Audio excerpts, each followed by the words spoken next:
All right, welcome to a jacked up, but we got it. You got it on the air. We're live. We're live. Yes, we are live. Jesus, all kinds of just network issues, no. just all kinds of stuff going on, man. Brian Fulford, Marcus Green, soon to be joined by Kelvin Rozier. He's also, just dealing with just stuff already on a Wednesday. Marcus, how you doing tonight, man? I'm doing great. I got a little sniffles, but nothing can overtake what happened this past weekend. Nothing can steal your joy. Nothing can steal your joy. Nothing. Let's see if how's Kelvin doing? What up, champ? How you feeling, champ? I am a champion. I feel like a champion. And I don't care what they try to do. They can't hold me back.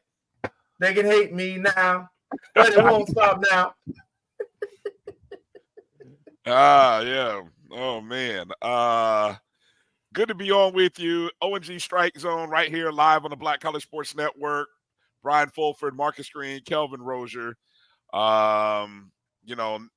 Joining live today in an unusual spot.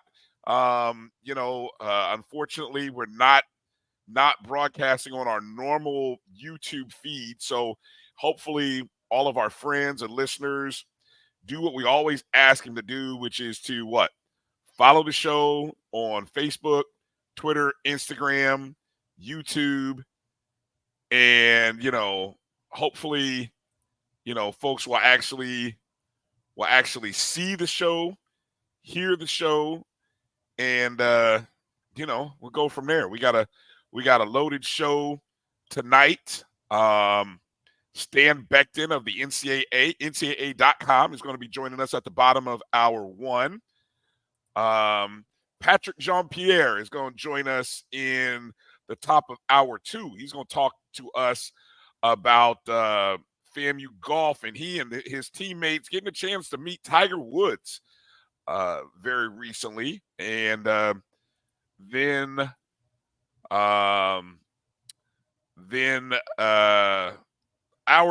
bottom of hour two, Liv is going to join us. Olivia Antilla is going to join us. Live for Hoops. Follow her on X and find her YouTube channel. Yes, our YouTube feed is at O&G StrikeZone today.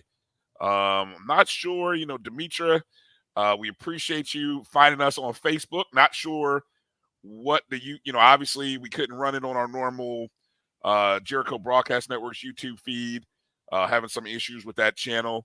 But that's why we kind of created the O&G StrikeZone YouTube channel as a sort of conduit to also kind of help us out there. But, of course, we also had it on Facebook and Twitter. So we appreciate you finding us that way. Tamara T jumping in. Thank you for finding us.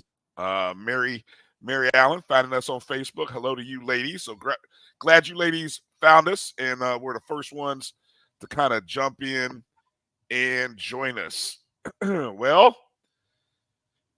gentlemen, I tell you, let me just start by saying 2023 will be a year I will never forget as a Rattler. Yeah. For so many reasons. Some very sad, but also where this year has gone, from the lows of, losing our brother, our showmate, our teammate, to his one wish. His biggest wish was what? Yeah. Championships, right? Mm-hmm. And not soon after we lost him, tennis won. Then baseball won. and we just knew what this football team was going to look like. And then we saw cross country come out as we weren't really expecting that one. That one came, Right. we got it. We got a cross country title. And then what? Yeah. Football. Mm-hmm. Yeah. They finished And- got the damn job done. Hold on. And don't forget volleyball ended up playing for one. Volleyball was playing for a championship. Exactly. So we came that close to having the 5th. But 2023 and sweeping. Well, we don't play soccer, but almost sweeping the fall sports. Yeah, we came that close. You're right. We came that close to sweeping, or at least really getting out in front of that. What is it? That trophy, that The Commissioner's Cup. Commissioner's Cup. Mm-hmm. We were jumped out right in front of that, and wow. Your thoughts, Kelvin? I can't even put it all the way into words. I know I just tried. I don't feel like I did a great job, but your thoughts? Well, the first thought that comes to mind for me is Kofi. Amen. You know, the fact that we lost him so suddenly and so unexpectedly. Right. And then everything that he always talked about, from doing more and more. Yep. You know, he was a band head also, but he was a lover of sports, and he wanted us to have, win championships this year. And so much of that is playing out, and it's almost like it's divine intervention. He's kind of guiding us along. He's with us in spirit from up above, man, and kind of making things happen. So I'm ecstatic because I love my university, and I want to see it do well all the time. And the fact that we're at a point where we are actually winning championships, and got such a great fan base. We're making investments in facilities. Our academics are still as high as ever. So, man, it's just a lot to brag about, to be proud of, and so I'm full. I'm full of joy and optimism and excitement, and we're hosting the high school football championships at our stadium. I went by there today. I got some pictures I'll be posting shortly. So man, we've got I'm smelling myself a little bit, right? Yep. I'm a little big headed right now, and I need my rattlers to finish the job, so that we can end the year off right. But man, it's just great, man. I'm just happy. Marcus, your words and thoughts.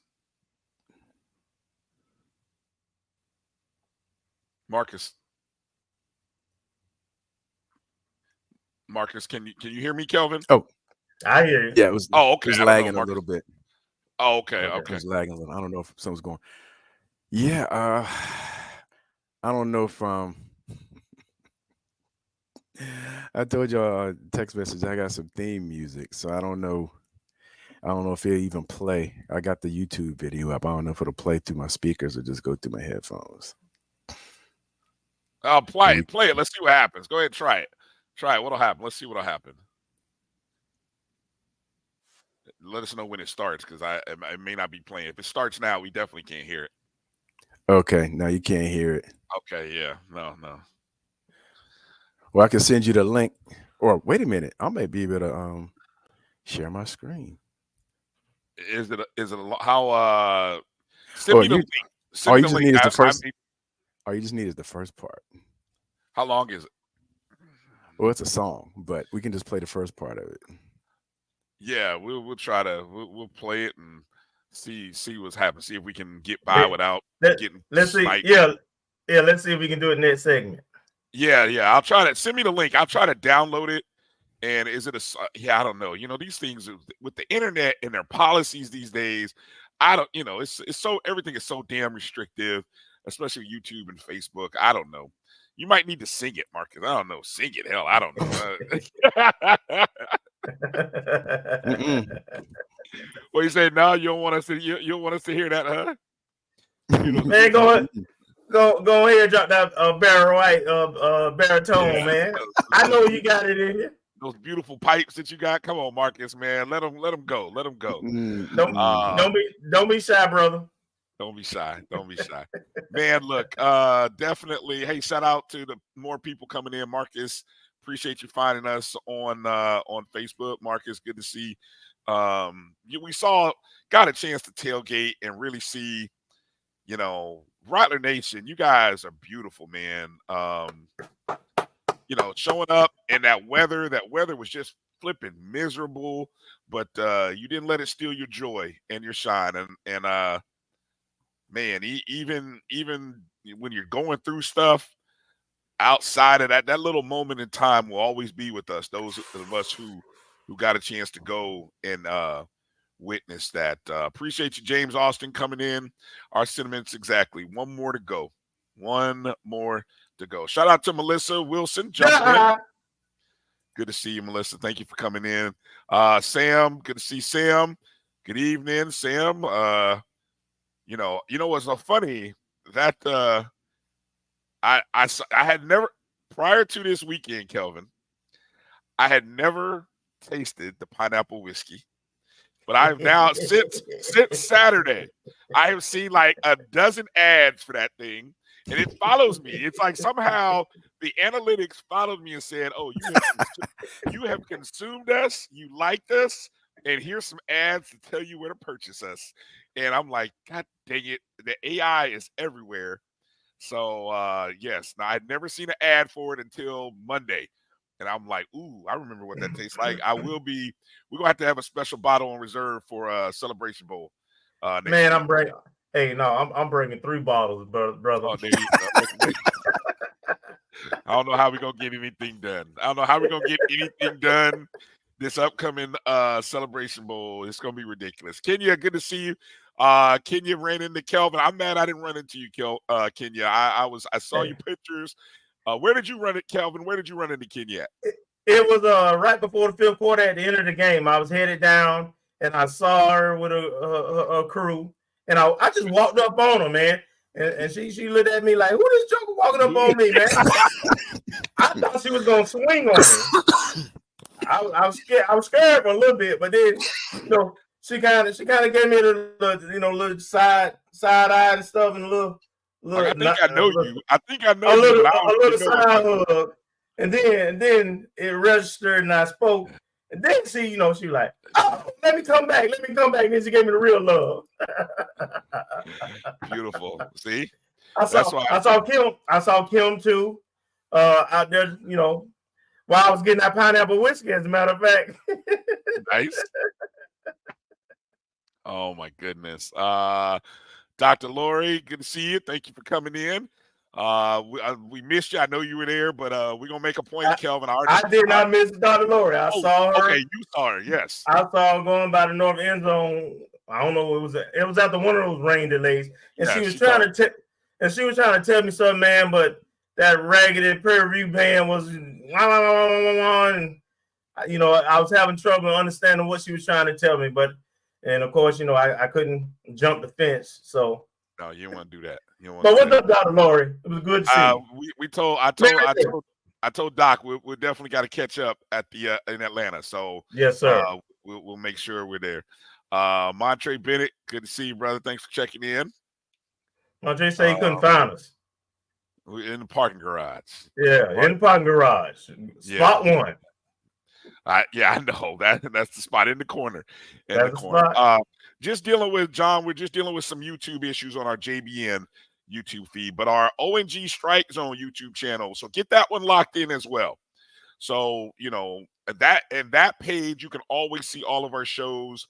I'm trying to go back and like clip segments when we do interviews and try to put all that stuff on that page as well, so you guys can easily find segment features or anything you want to check out. You can easily find us, but you should be following us on Facebook, Twitter. I know I didn't put a post on Instagram, but if you're following us on Facebook and Twitter, you always find out and you'll catch the announcements and things like that. Drew, Good to see you, Drew. Getting ready for the A. Another Rattler getting ready. Good to have you in here. Thanks for coming in. Bull, I know What's you'll up, be up in Bull? Atlanta. Good to see you. Kim Evans, good to see you, Kim. Thanks for checking in. Hold on. By the yeah. way, Kim, I'll be texting you shortly.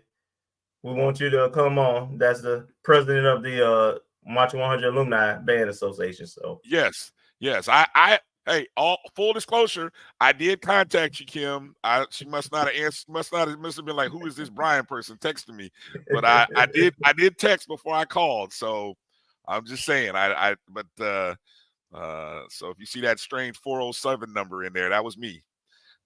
Just saying. Let's see. Anybody else that I didn't come across here? Let's see. Meredith, did I say hi, Meredith? Hey, Meredith. Good to see you. Wow. So real quick, because I know, like I said, coming up at the bottom of the hour, Stan Becton is going to join us, and then we're going to have we'll have who'd I say?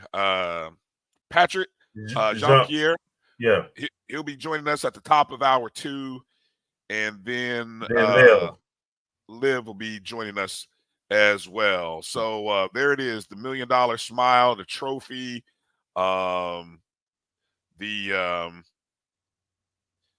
SWAC title, the belt, everything was in full effect at that post game. It was actually cool to try to be able to get on the field and capture. I didn't capture these photos. This is, by the way, this is FAMU, but great photos there.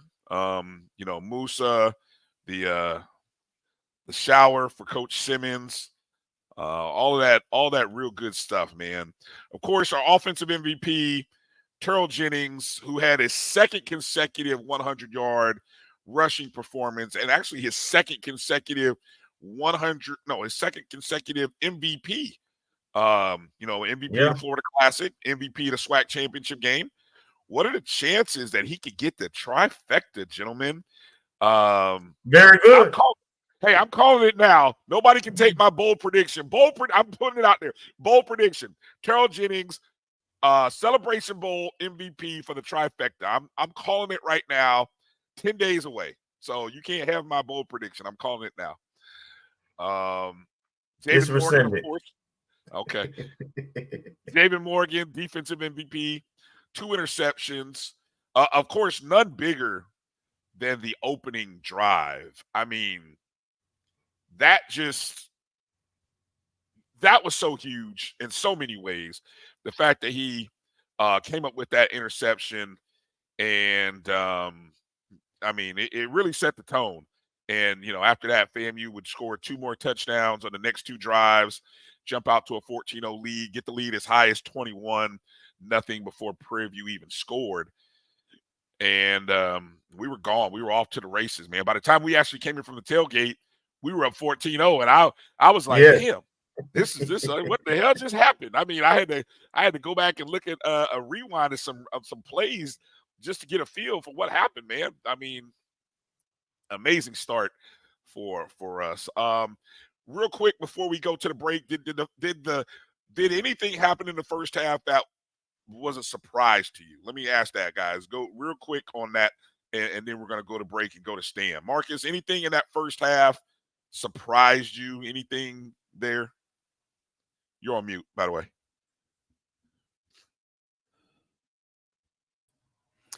Yeah, to be honest, I knew about our defense, and I knew we were going to come out focused, but I was kind of surprised. I expected a tighter and nip and tuck game, at least in the first half. And especially, I didn't know who was injured the first time. I guess it was Brian Jenkins Jr. And maybe, I think even the first game we played him homecoming, they said Caleb Johnson, the transfer running back from Valley, may have been a little banged up in our homecoming game. So I did not expect a 21-0 lead early. I expected it to be kind of back and forth till we got settled. I expected nerves to kind of creep in, and then it just didn't go that way. Mm-hmm. How about you, Kelvin? Anything surprised you in that first half, the way we jumped out on them? Yeah, I was surprised it wasn't really raining for a little period of time. That was shocking.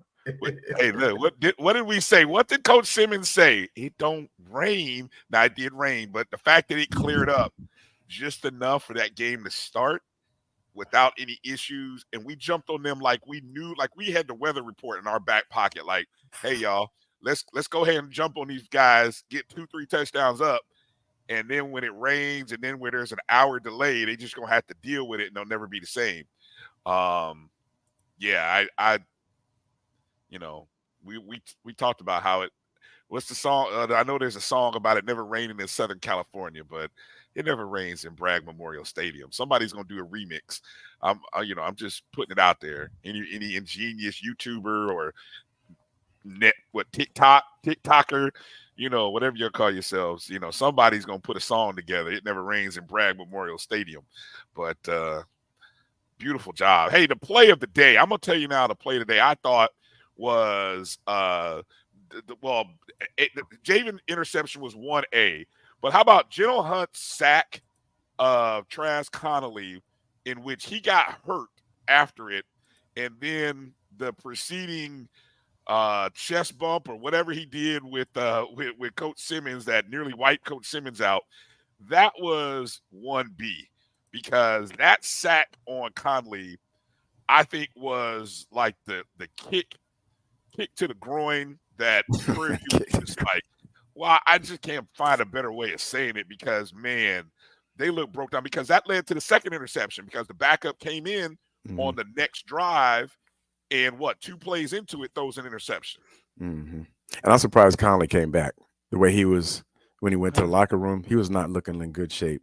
And he said it was a shoulder, and it looked like his throwing shoulder. So I was like, oh, man. Yeah, the way I jokingly said, I don't know what they shot him up with, but boy, he came out on that one drive and he was slinging it across the yard. And I thought it was the backup, and I was with Brad, and Brad was like, no, that's Conley. I looked like, huh? I'm like, well, I don't know what they shot him up with, because that wasn't the dude who rolled off to the locker room. Like, he was in agony the way General Hunt landed on him. So that was awesome. But hey, let's do this. Let's take we talk more about this game. Obviously, we'll get into talking about the Celebration Bowl, but the world of college football still is spinning. So while we're in that mode of getting ready for our final game of the season, the business of college football is happening all around us at the same time. So we're going to talk to Stan Becton of the NCAA.com about that and more right coming up after this break. You guys hang in there with us. You're watching the O&G StrikeZone right here on the Black College Sports Network. We'll be back in just a moment. The Cuvée Group is a Florida-based marketing and training consulting firm. We help businesses communicate to their target audience and engage them in conversation. We also help to expand their audiences, which will ultimately result in growth for those organizations. In addition to being a certified constant contact specialist, my colleagues and I are also certified in John Maxwell Leadership Principles. We use these proven principles to conduct workshops, training, and private coaching sessions for individuals and companies looking to take things to the next level. Contact us to schedule a free consultation. Issues today, don't delay, call Cuvée. This is the Dean of the College of HBCU Sports, Kenyatta Cavill of Dr. Cavill's Inside the HBCU Sports Lab with Mike Washington and Charles Bishop. Come mix it up in the lab where the course lecture is in session every Tuesday from 6 o'clock p.m. Central Standard Time on Facebook Live, YouTube Spreaker, or the BCSN app, as we discuss all things about the HBCU sports culture, including exploring the week that was in the sporting HBCU diaspora, as well as the upcoming week of HBCU sports. With me, the Dean, the College of HBCU Sports, on Dr. Cavill's Inside the HBCU Sports Lab with Mike Washington and Charles Bishop. Course lecture dismissed. From novice to aficionado, find yourself here. High quality cigars plus personal customer service. Slow Burn is Waco's only mobile cigar lounge, featuring a meticulous, curated collection of premium cigars. Visit our website, www.slowburnwaco.com, That's www.slowburnwaco.com.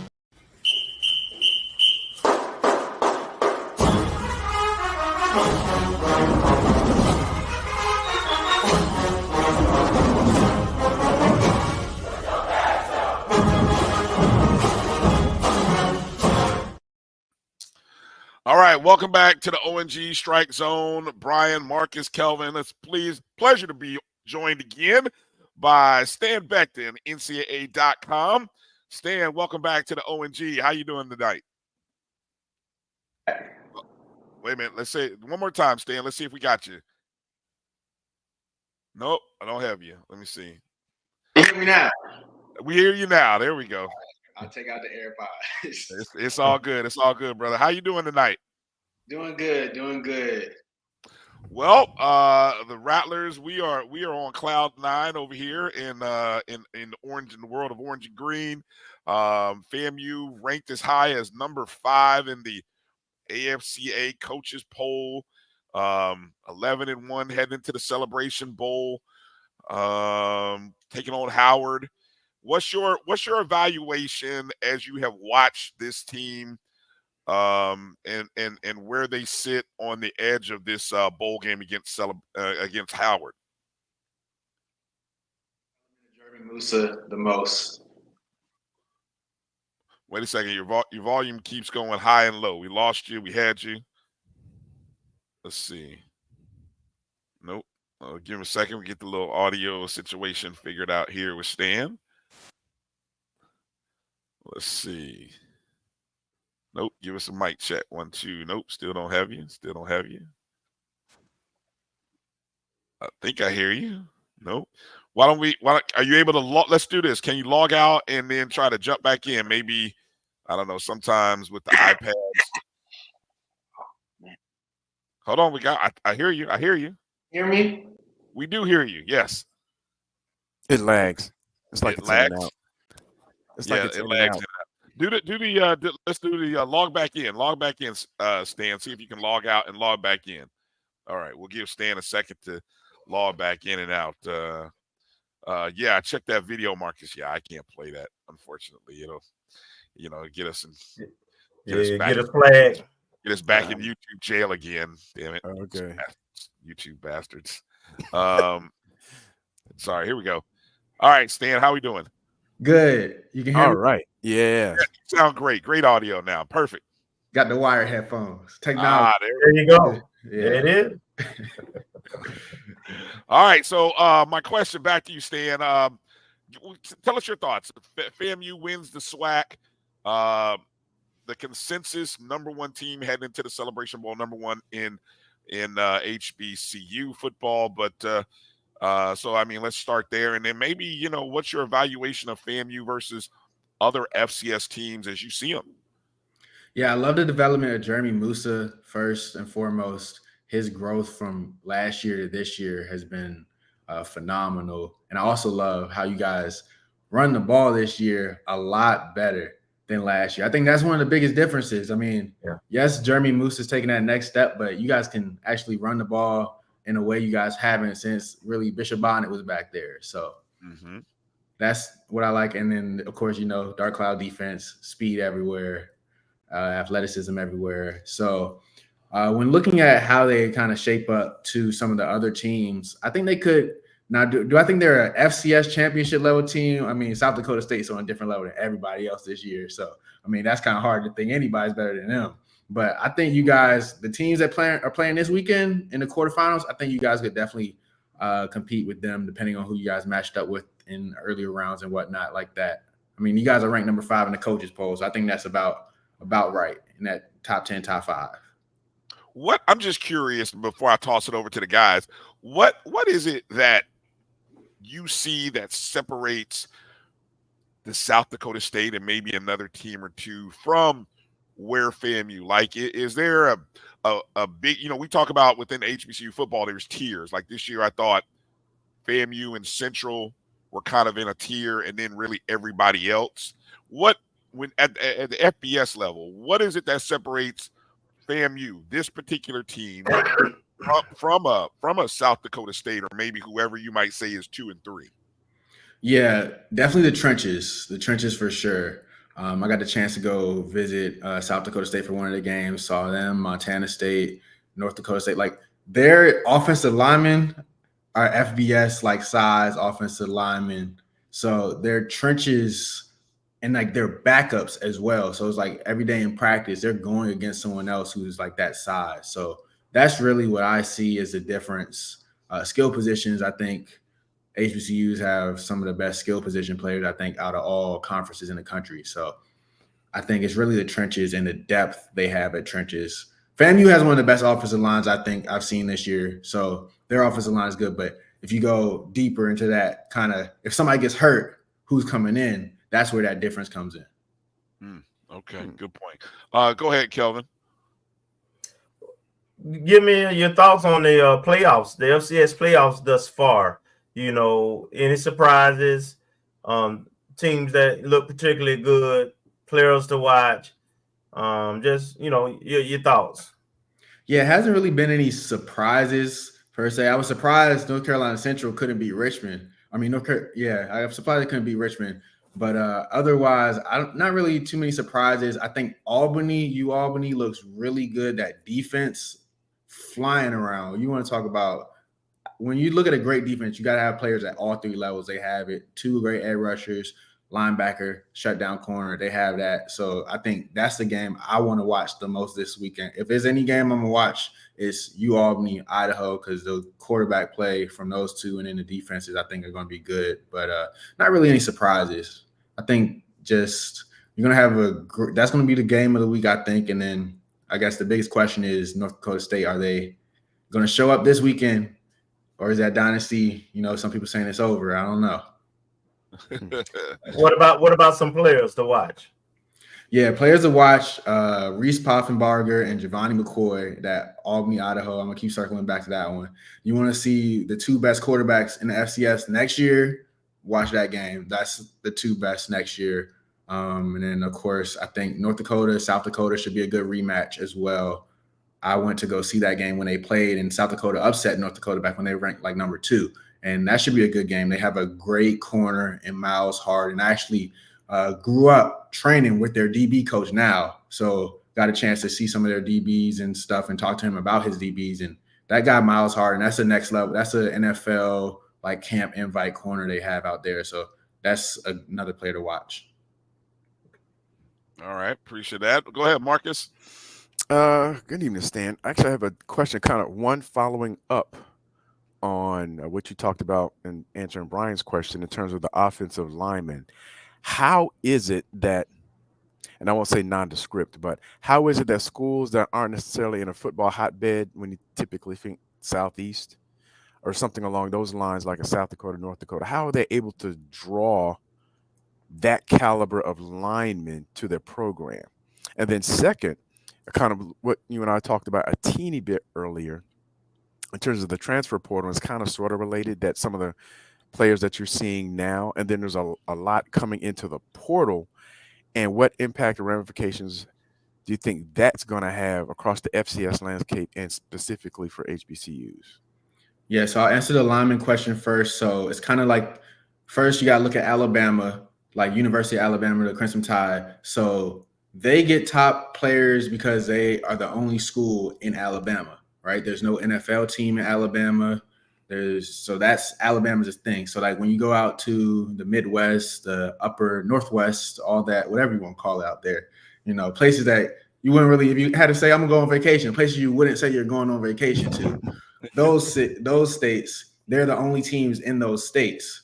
So that helps them. And then also there's no FBS teams in those states. So like FAMU, you got Florida State right across the road. And South Dakota State, North Dakota State, those are basically the FBS schools in those states. So that's how they can kind of retain that talent. And, there's no FBS schools really in that whole, like anywhere that borders Canada once you leave, like what's that state? Minnesota. So that's kind of how they do that. And into the transfer portal, I mean, I think it's really just that COVID year. I think the NCAA, because I was in school back when they did that COVID year, and I had the chance to do that COVID year. I didn't do it. I got this job. I was like, I'm not doing no COVID year. I'm going to get this money. But that gives all these players extra years of eligibility. And then, summer classes, you can graduate in 3 years. So, and once you graduate, you can transfer as many times as you want. So I think people are just getting in that portal because, one, they might not have any classes to take if they're graduating. And then two, they're trying to just, test the waters out. So I think that's the thing. And then with HBCUs, it's almost like a farming ground. It looks like sometimes. I mean, you're getting some of the best players. I know you guys had to deal with this last year, Isaiah Land, or not last year, a couple of years ago, I guess Isaiah Land getting in that portal and jumping back and whatnot and all of that. But it's like you get these kids. I mean, there's always there's been stuff under the table throughout college football. Transfer portal is still stuff under the table. A lot of people, and even like players who like ask me, I'm like, if you can get a place that says they want you before you actually enter the portal, make sure you get that first before you actually leave your school and leave a scholarship. But that's a lot of what goes on too, because coaches will recruit you in high school and say you don't go there in high school. That connection is still there. So you can be a coach who went, like, say you're FAMU's DB coach or D coordinator, and then he goes and leaves and takes a job at, say, LSU to be their DB coach. He's still going to have those connections with all those FCS players he recruited back then. And he can, if he sees one of them doing well, he can always reach out to them. And there's that connection that's already established prior. So that's part of what's going on behind the scenes and how people are kind of navigating that transfer portal. Okay. Well, thank you. Let me while we're talking about the portal and all the happenings, what day was it this week? Was it Monday when there was some 500 names that went into the portal, or Tuesday? I don't know what it's been. Excuse me. I don't know what it's been over the last 72 hours, but what day was it when you had that big number of the first? Was it the first day? I think it was Monday. Yeah, I think because after conference championships, everyone can enter the portal. So I think that was Monday. And so I heard. Well, okay. So there's a couple of thoughts here, and I don't know where we want to go with this. So my question might be, I don't know if I have one, but it's more of an observation, really, about the state of college athletics and how it is maybe different for HBCU kids and just the programs. Because, for example, I heard Coach Simmons talking about the power, or maybe somebody who's coming to FAMU or looking at FAMU right now. If you're looking for FAMU for an NIL opportunity, that's not going to be it for you because it's not in place right now. But we know that's different in other places. Talk a little bit about what you see from this landscape of this year. Is this any different? Are the numbers any different than the previous year or two? Or what's just your thoughts in general as you saw that big number on day one? So I say the numbers are different because of that COVID year. So yeah, I think class of 2020, this is their third year for some of them. And so they're graduating in 3 years and now they can enter that portal, but they still have 2 years of eligibility. So when you have those 2 years of eligibility, you're more attractive to those other schools. So that's why a lot more people are jumping in that portal as soon as they have that eligibility. So that's kind of how that's going. And so many of them have that eligibility, right? Because every single freshman who came in the class of 2020 that plays football has that year of eligibility so they can come back. And this is the last year for that. Class of 2021 doesn't have that COVID year. So it should slow down. Now, if the numbers next year continue to rise, or not next year, but like say 2 years from now, once that class of 2020 gets out of there, if they continue to rise, then I think you can say it's more of like a problem. I think right now it's really just the athletes are trying to take advantage of that eligibility and trying to just continue to do that. And then I think from an HBCU aspect, and you mentioned that NIL, yeah, those Power 5 schools, they have the collectives, right? It's supposed to be name, image, and likeness, right? If I want an NIL deal, you should see me promoting a product for that. So if I'm supposed to be getting $100,000, how am I getting $100,000, but I don't have no ads on my social media page with 30,000 followers? Thank you. It's a little bit of things through that where it kind of gets kind of like, okay, how you're promoting the collective. Okay, how's that work? I don't know. They enacted that rule 1 year after I graduated. I was kind of upset about that. Didn't get to get any of that free money they were giving out. But yeah, I mean, a FAMU, HBCUs, you can get those NIL deals from actually promoting the products. I know Glaze has the donuts deal, Krispy Kreme. I think that's one of the best NIL deals I've seen. I think genius on his part. That's an NIL deal right there. Some of these other things, they need to have their own category for that. That's not NIL. But like how Glaze has that Krispy Kreme, that's a real NIL deal. So that's how these HBCUs can do that. They can get these local businesses to kind of do that and kind of keep up and kind of offset those costs where the cost of attendance and the stipend won't cover. They can kind of have those local businesses kind of get those partnerships, and then the players actually do that and it pays off. I think that's how you can kind of, not balance it, but cut into the deficit a little bit. I got you. I hear you. Go ahead, Kelvin. So are you going to make it to the Celebration Bowl? I mean, it is in your backyard there. And then tell me about some players to watch from both teams and give me your breakdown of Howard. Yeah, I'll be there. It's right across the street. Well, not across the street. I can walk there. So I'll be there. I probably am going to walk there. So I'll be there for sure. As long as it's not raining, I'll walk there. If it's raining, I'll call an Uber. But if not, I'm going to walk there. You'll see that one person walking from the stadium late, and it'll be me. But, yeah, the matchup I want to see, I hope I get to see. I don't know where they're going to put Anthony Dunn, but I need Anthony Dunn to go against Aneem Dankwa from Howard. That left tackle and that left side, that's the side. Aneem Dankwa, Darius Fox. I actually trained with Darius Fox my last year of college. He's a dog. So that left side, you'll notice Jared Hunter, if he's going to score that running back, if he's going to score a touchdown, probably going to be on that left side behind those two. So I want to see Anthony Dunn on that side. And maybe Gentle Hunt over there. If I'm Coach Simmons, I'm probably going to shift those two over there just to kind of put strength on strength and say, my guys, we're gonna have any schemes, stunts. That's gonna be on the right side. The left side, that's y'all. Y'all all conference. Y'all want to be all Americans. Here's your chance, 1-on-1, show it.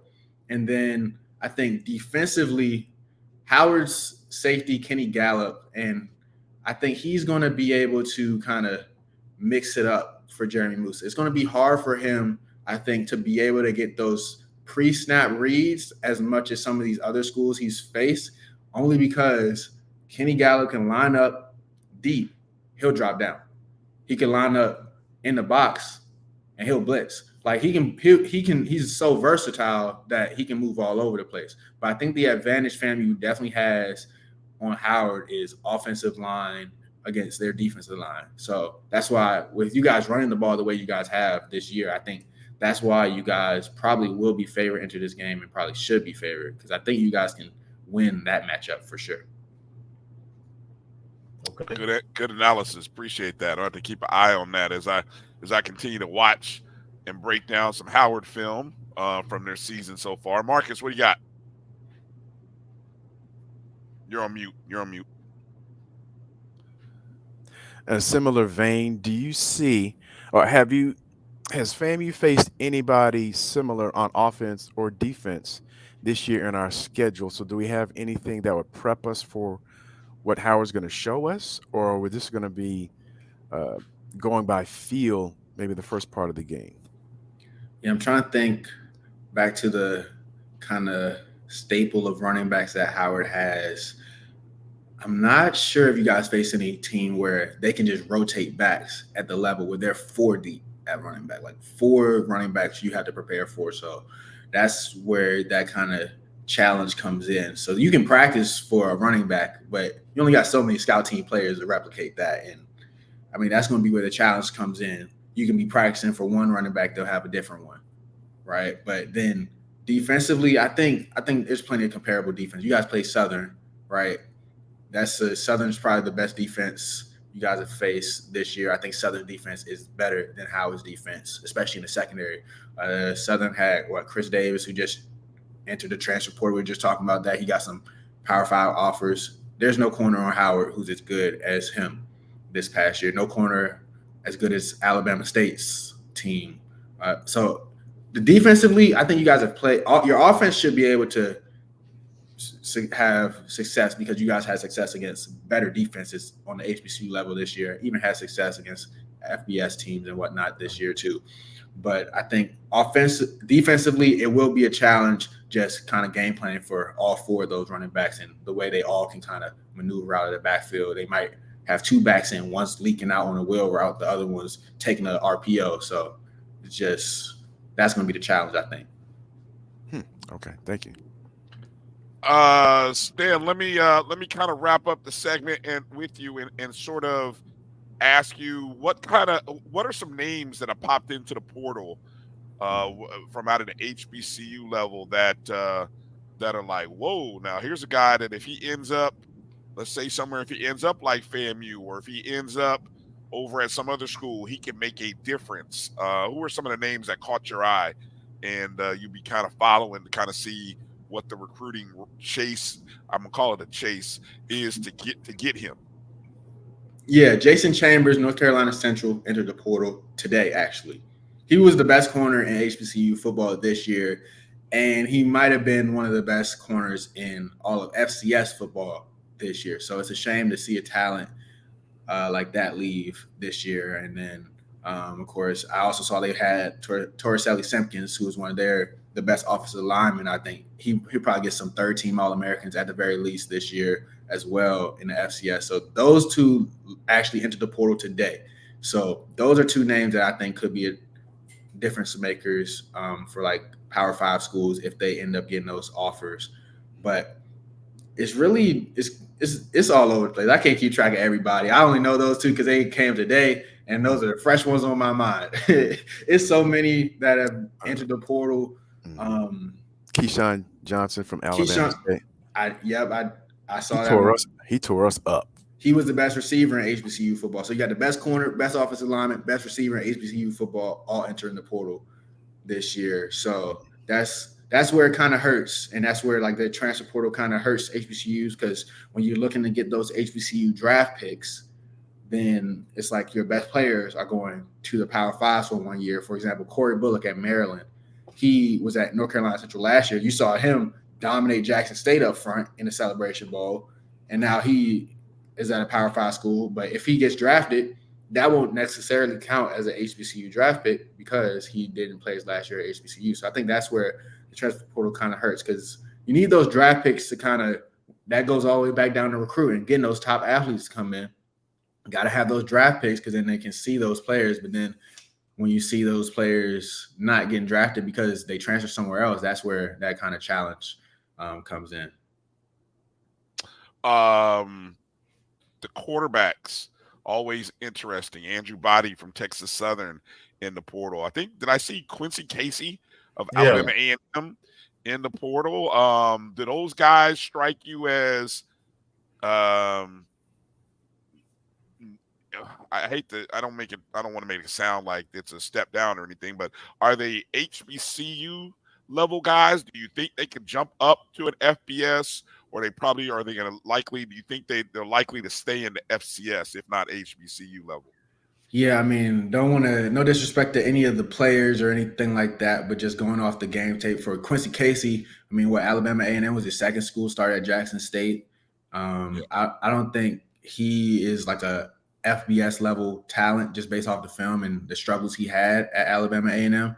Andrew Body, maybe, depending on where he goes, right? He's not a Power 5 quarterback from what I've seen on film right now. He's shown flashes, but those flashes aren't consistent enough. I think he would probably get those Power 5 offers, but he could go to a Group of 5 school, and if he gets a starting job, he could win some games for those schools. But I think for Andrew Body, I mean, Texas Southern, I think the coach is gone. I don't think he'll go back there. But I think if he did go to another HBCU, he could come in right away and win some games. We saw him win games with Texas Southern. So imagine he went to a school with a better roster, I think, and better talent around him. He's not having to scramble as much. He can kind of show his decision-making a little bit more and go through his progressions a little bit. He has a talent. I think Andrew Body is probably the most talented one.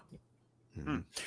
Quick question. I don't want to prolong it, but if you could mix and match, and I don't want to get you in trouble with players who are still on the roster, but if there's like one player from one roster, it's like, man, if that guy was on that team, projecting, is there anybody that you would see a good fit on another team?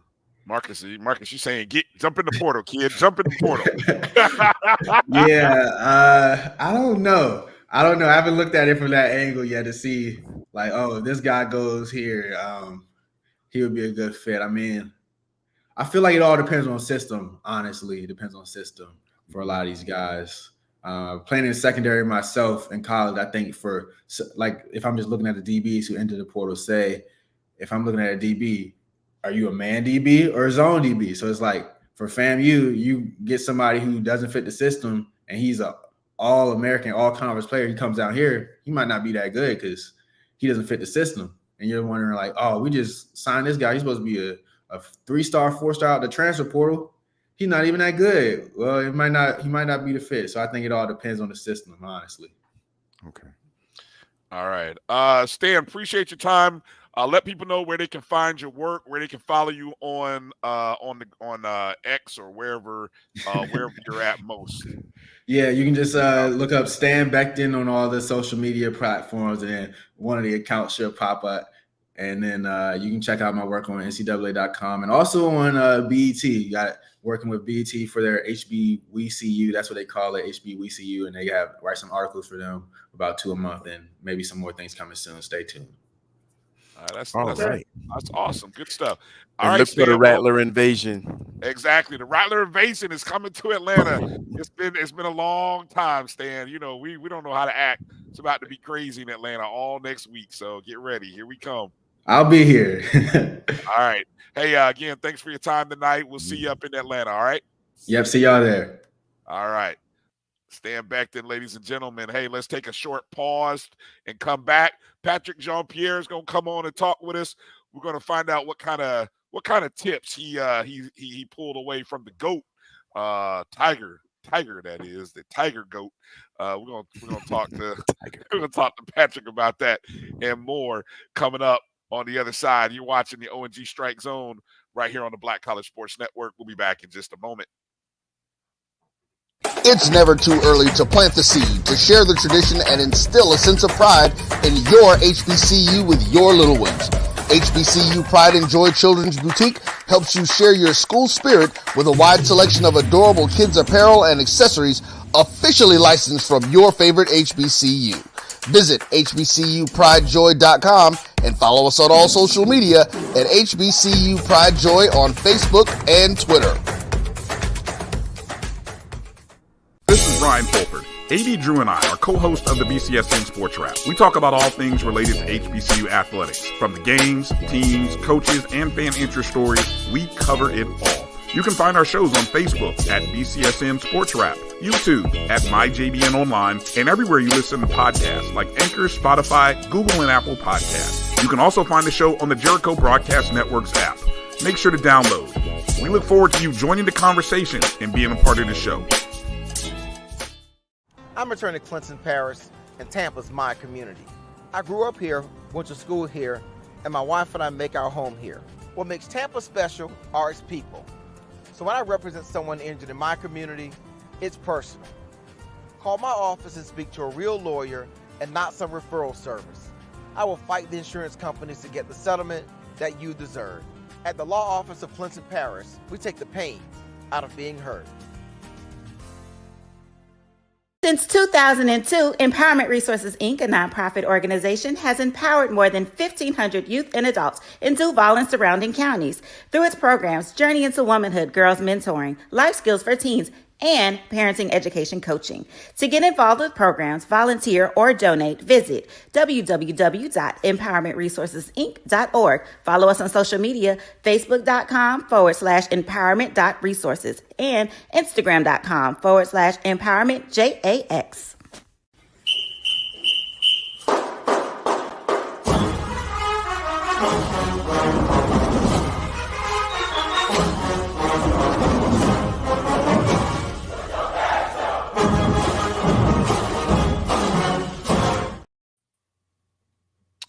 All right, welcome back to the O&G Strike Zone. Brian, Marcus, Kelvin joining. Before we pull up Patrick Jean-Pierre, I got to give a shout out first to our bold prediction winner. We told you guys to send us an email, ONGStrikeZone@gmail.com. Let us know what your bold prediction was or should be for the championship game. Lots of great entries. None of us were as good as Shirley Baker, though. Shirley Baker sends in the text or the email that says, my bold prediction is FAMU wins by 3 touchdowns. Cha-ching, winner, winner, chicken dinner. It does not get any more perfect than what Shirley Baker emailed in. So she will get one of our Kofi What Up Boy t-shirts. I sent her an email back, told her I need to know whether she's in Tallahassee or whether we need to mail it. But that was pretty point. I don't even remember my bold prediction. No, I do remember. I said we'd have a 100-yard rusher, Terrell Jennings, cha-ching. I even said 200 yards rushing. We were short by about 20 or 25 yards.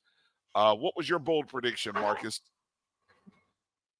SWAC championship game bold prediction. I think mine was a safety. We didn't get a safety. Okay. Kelvin, what was yours? I don't know if we were close, but sorry. I think there was 1 or 2 times we had them backed up. We did. Yes. Might have come close. What about you, Kel? Mm-hmm. Mine was a shutout. Okay. Well, you had one for a half, or pretty close to a half. Let's bring in Patrick Jean-Pierre. Patrick, did you have any bold predictions from the SWAC championship game? I was surprised the game got played. I thought the weather was going to be horrible. I thought they weren't going to be able to play it.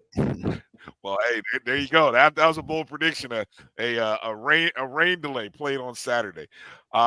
Joining us right now, Patrick Jean-Pierre, one of our lead golfers on our FAMU men's golf team. Patrick, how you doing tonight, man? Thanks for joining us. Doing good. Thank you guys for having me on. Thank you.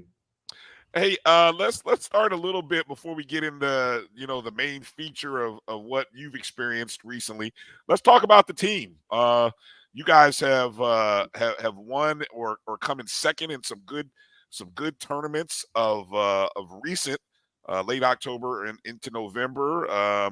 Just talk about this season so far.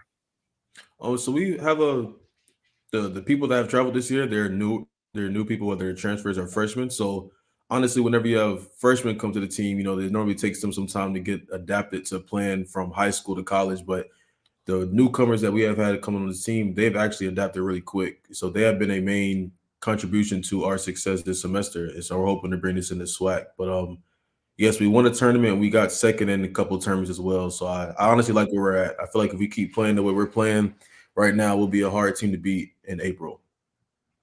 Right, and I think one of those tournaments, I was trying to recall if I remember, was Alabama State the defending SWAC tournament champ? Pine Bluff. Okay, we okay. So, have you had a tournament or have you had a match tournament involving them? What are they looking like?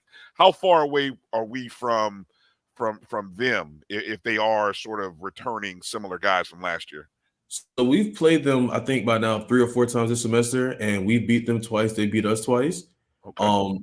We actually just played against them in Atlanta about 3 weeks ago, and we lost to them by 1. So, but then before that, like 2 or 3 weeks before that, we had beat them in North Carolina. So, I mean, right now it's looking like, between us and Alabama State, not to be rude to other schools, but I think it's just going to be us 3 at the end of the year.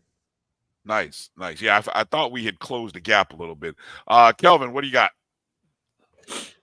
So how's the team health been? I understand that you might have had 1 or 2 guys who were dealing with some stuff and everything. Where are you physically? But how's the team health, and what do the team need to improve on as they move to the spring season? Honestly, the health-wise, me and the other guy on the team, Marcus Taylor, I think he's a senior this year now. Me and him are the 2 guys that's pretty much known for having the knick-knack injuries. His is a little bit more severe than mine. Mine is more of just dealing with back pain.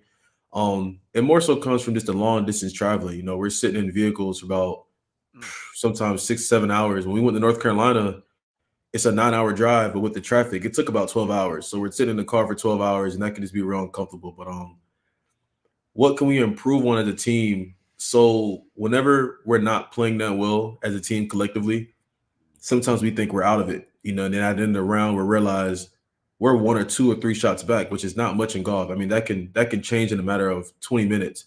So more of whenever things aren't going our way, just keep our head up and keep fighting for the guys that's, on the same team as us. Cause, we're all wearing the same shirt. So I tell everybody, fight for the other guys that's wearing the same shirt as you. When it's not done till it's done. You never know how close or far you are from winning the tournament till it's over. Okay. Marcus, what do you got?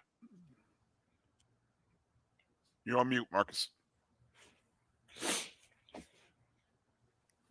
My question is for the golf season, it seems like you play in the fall and then you have a break and then you start up early in the spring. How is that grind?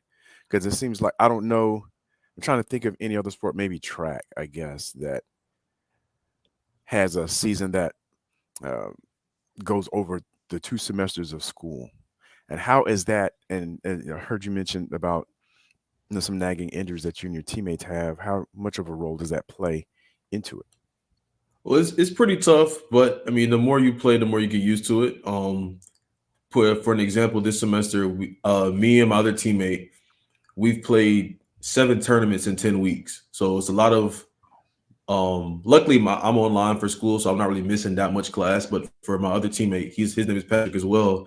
He's missed basically 7 weeks of class and within a period of 10 weeks.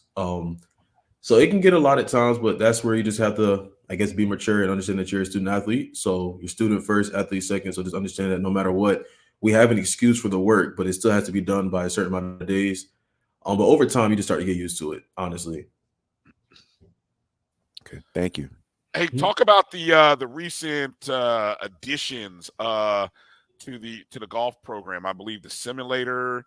There was even maybe some expansion to I believe it was to the driving and putting area. Just talk about those things, those additions, and how they help you guys, and how have they helped you thus far? So with the simulator, we have it, but we have not been able to put it in the actual place yet. I think where they're trying to have it at is not tall enough for us to swing and our club not hit the ceiling, if that makes sense. Yeah. But the additions to the on-campus driving range, that allows us to where we can go out there whenever we want. For an example, our coach has it to where the lights turn off at, if I'm not mistaken, I think midnight. So for the guys that live on campus or for the guys that want to get some late night work in after practice, they can go out there from any time to about midnight. And, sometimes we have friendly competitions out there and all that kind of stuff. But golf, for us, our coach tells us that being able to work the wedges is how you score better. And that's how you really improve your score when you're not playing that well. So if you can get dialed in on that field, you'll be good to go for a tournament for sure. I mean, going out there, that's the fundamentals. Without that, you don't have a chance. So you have to master that stuff before you can expect to go out in the course and do big things. Mm-hmm. Speaking of being able to get up shots, I told you when I saw your tweet about you getting that opportunity to meet one of your icons, one of the legends, of course, Tiger Woods, and so you had that experience of being able to be in that photo. Well, I'll let you describe it. Describe the Bridgestone, the golf photo shoot, and everything that your teammates, and you were paired up with some other golfers from Prairie View A&M. Just talk about that experience and how that all came together.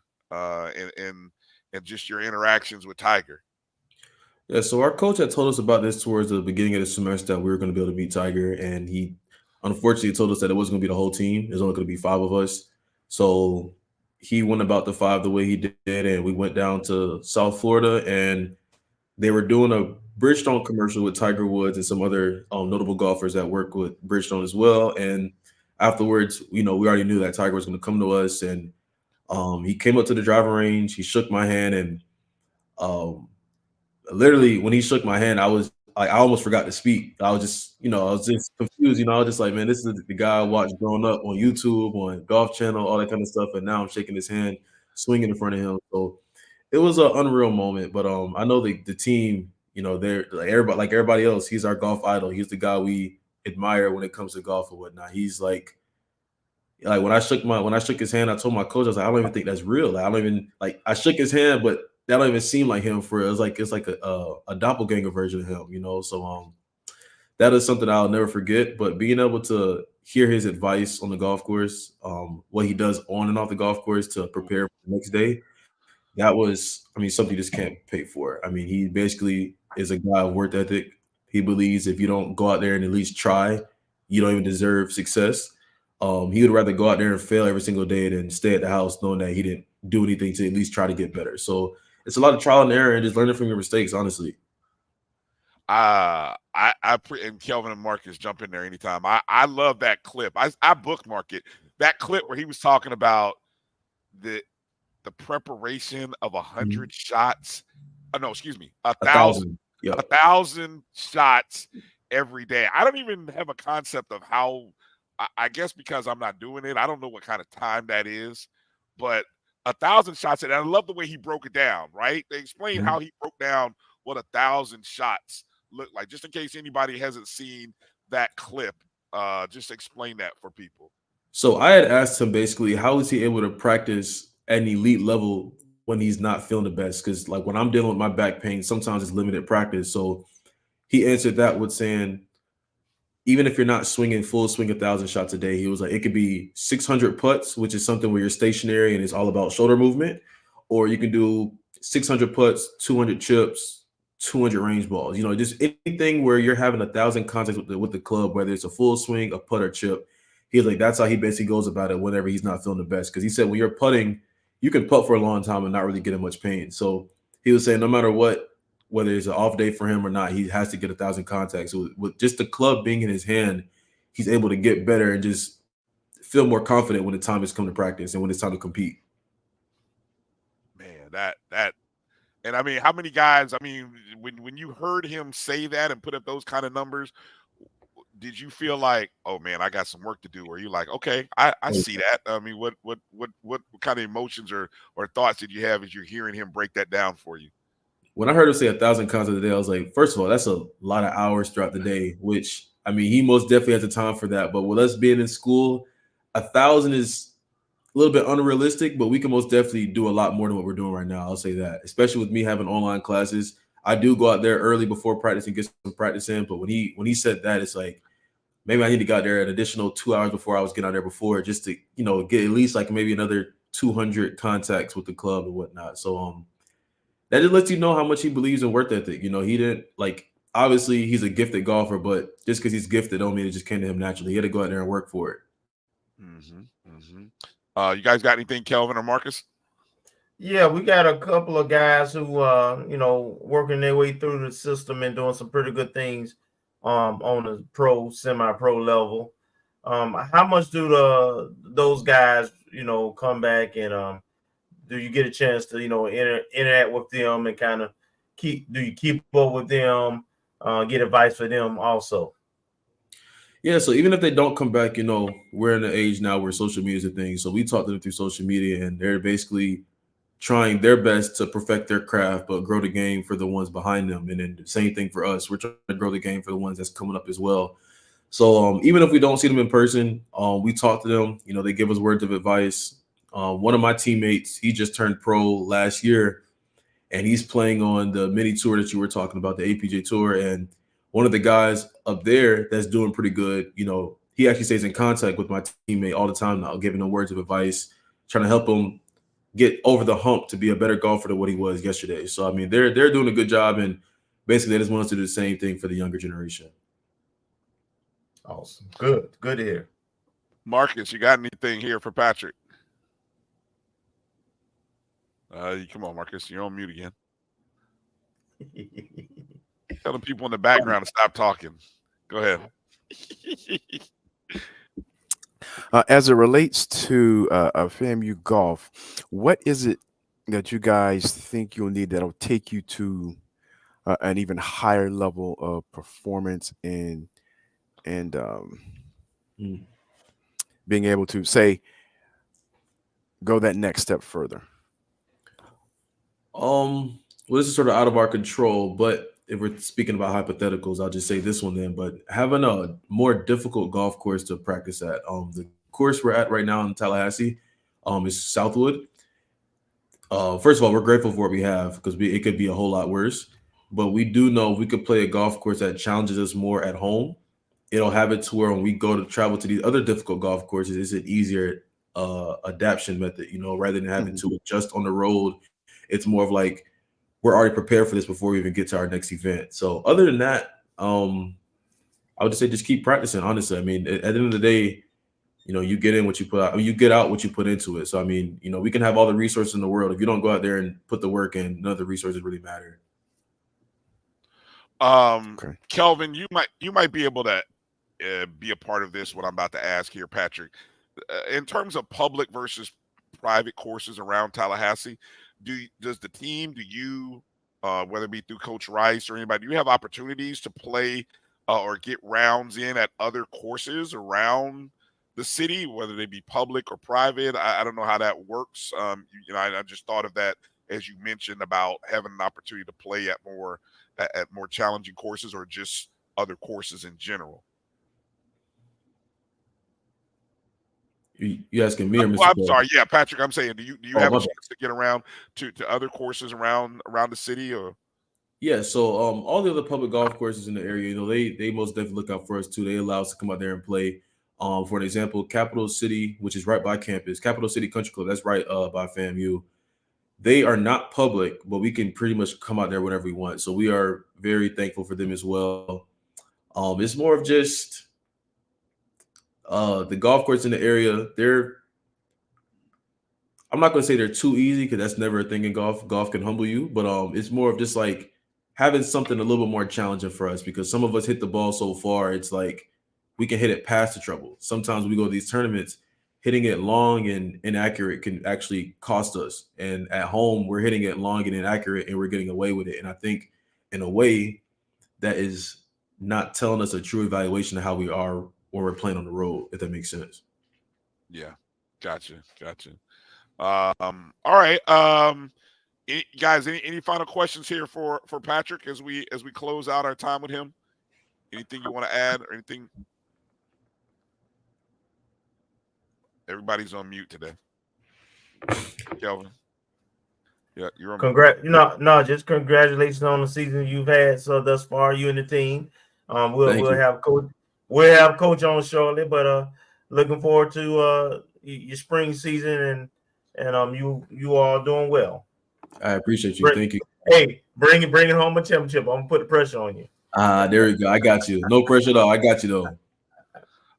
So the FAMU golf team returns to the courses on February 19th, 2024.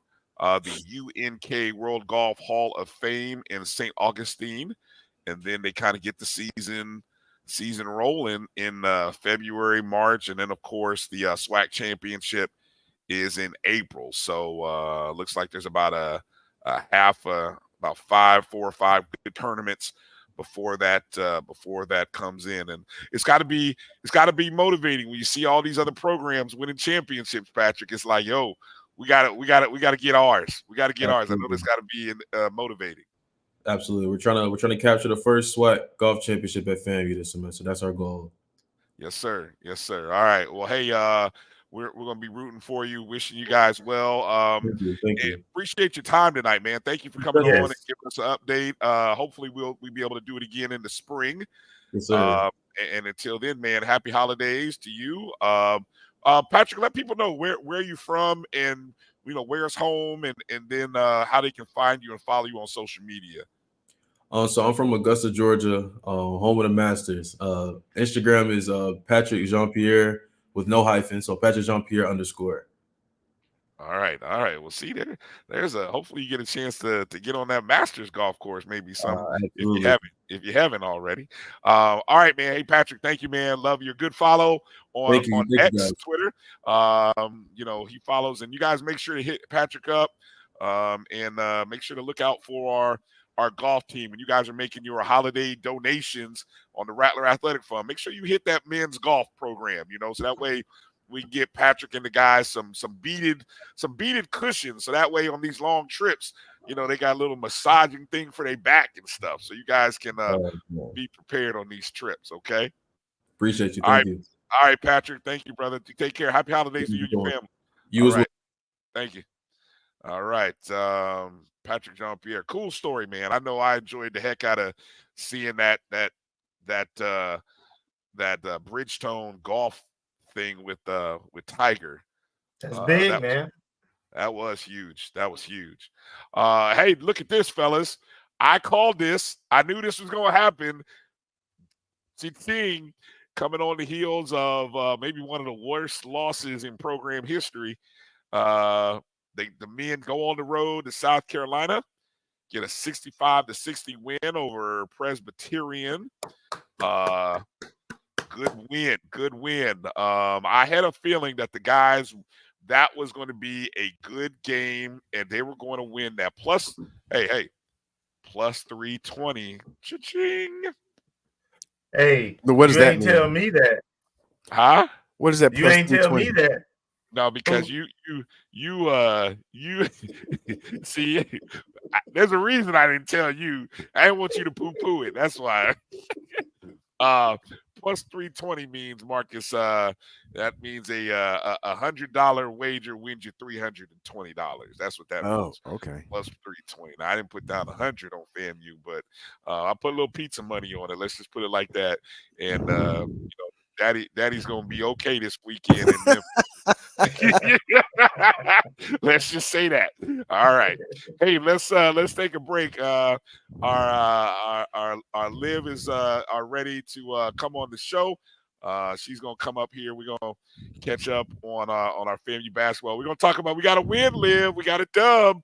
Actually, the win since last we talked, women got a dub, men got a dub. Things are looking brighter for FAMU basketball. So we're going to talk about that with her coming up on the other side. You guys hang in there with us. You're watching the O&G StrikeZone right here on the Black College Sports Network. We'll be back in just a moment. Since 2002, Empowerment Resources, Inc., a nonprofit organization, has empowered more than 1,500 youth and adults in Duval and surrounding counties through its programs Journey into Womanhood, Girls Mentoring, Life Skills for Teens, and parenting education coaching. To get involved with programs, volunteer, or donate, visit www.empowermentresourcesinc.org. Follow us on social media, facebook.com/empowerment.resources and instagram.com/empowermentjax. The human voice has always connected audiences with experiences. Major brands all across America have trusted Kever's voice time and time again. Conversational, powerhouse, intelligent, and sincere. That's the voice you need for your creative marketing process. KEAVERSVOICE.com. Kever's Voice, Kever's Voice, KeversVoice.com. Always on, all the time. Nope. Nope. Come on, him? Ooh, I like him.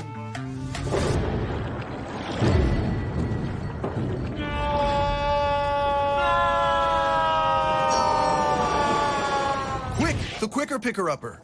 Bounty picks up messes quicker, and each sheet is 2 times more absorbent, so you can use less. He's an 8. He's a 9. Bounty, the quicker picker-upper. From novice to aficionado, find yourself here. High quality cigars plus personal customer service. Slow Burn is Waco's only mobile cigar lounge, featuring a meticulous, curated collection of premium cigars.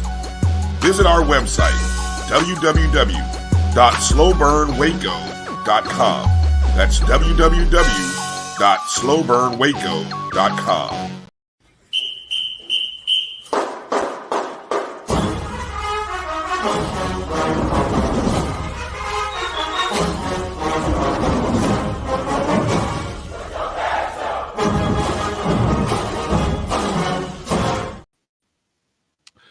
All right, welcome back to the O&G Strike Zone. Brian, Marcus, Kelvin, and look who it is.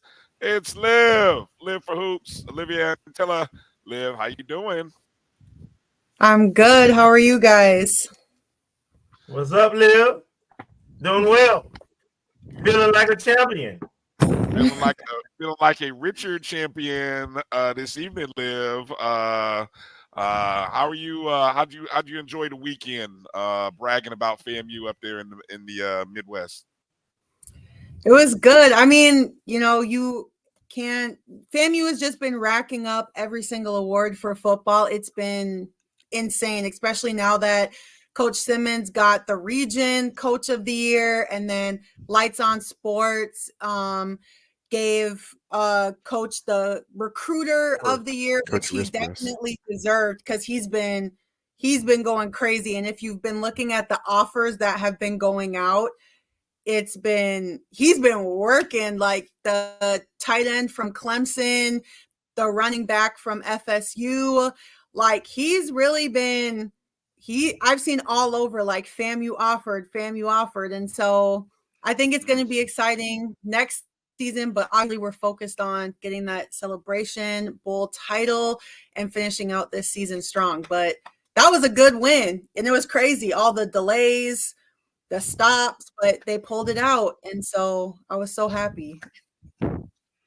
Liv, you got to find a way to get to Atlanta. You got to find a way to get to Atlanta. Pack everybody up and just get to Atlanta. I'm telling you, the thing about the Celebration Bowl, it really is a Super Bowl type environment. I mean, I think the Super Bowl's been up in were you in Minneapolis still? I don't know if you were in school when the Super Bowl came. Yeah. So you know what that environment is like, right? When a Super Bowl comes to your town. The Celebration Bowl is like that for the HBCU culture. I mean, you're going to see people from all kinds of schools, and just the fact that it's our school that's going to be in it. Oh my God! Last year I was watching and just there with, of course Jackson State was all over the place, but man, I tell you, knowing that it's going to be Howard and FAMU, woo, wow.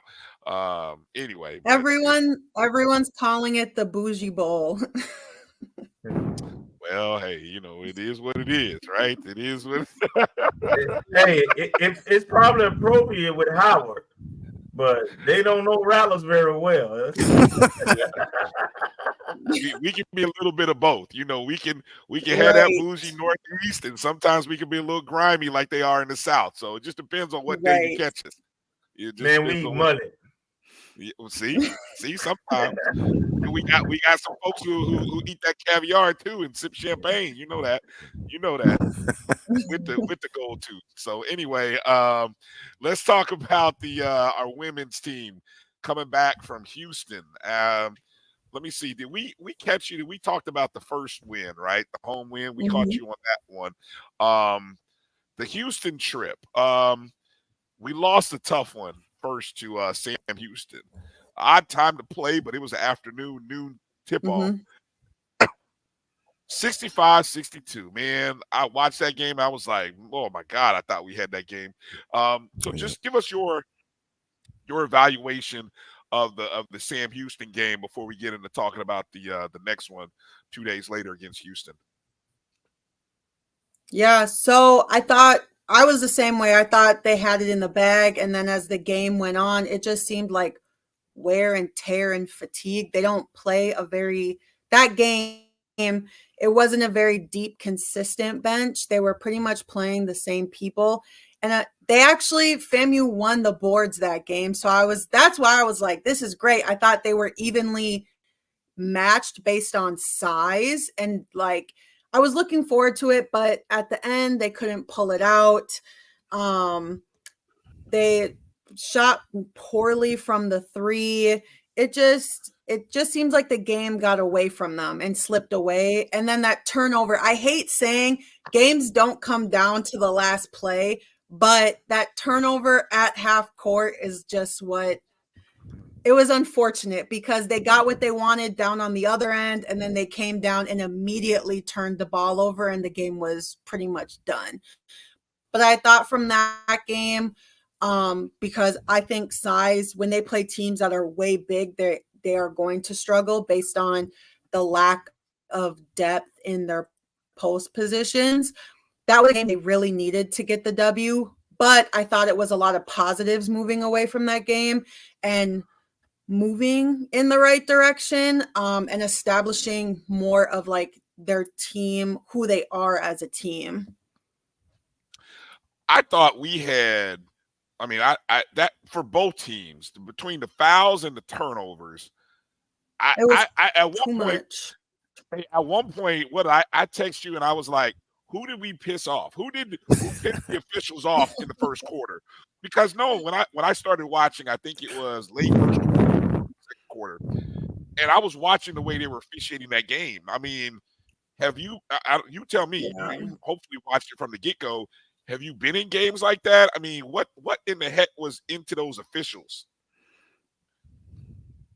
I will be honest, especially just from watching from a viewer standpoint this year, every single HBCU women's basketball game I've watched this year, it's been officiated that way. Very tight. The refs trying to control they're trying to control the tempo of the game and the dynamic of the game.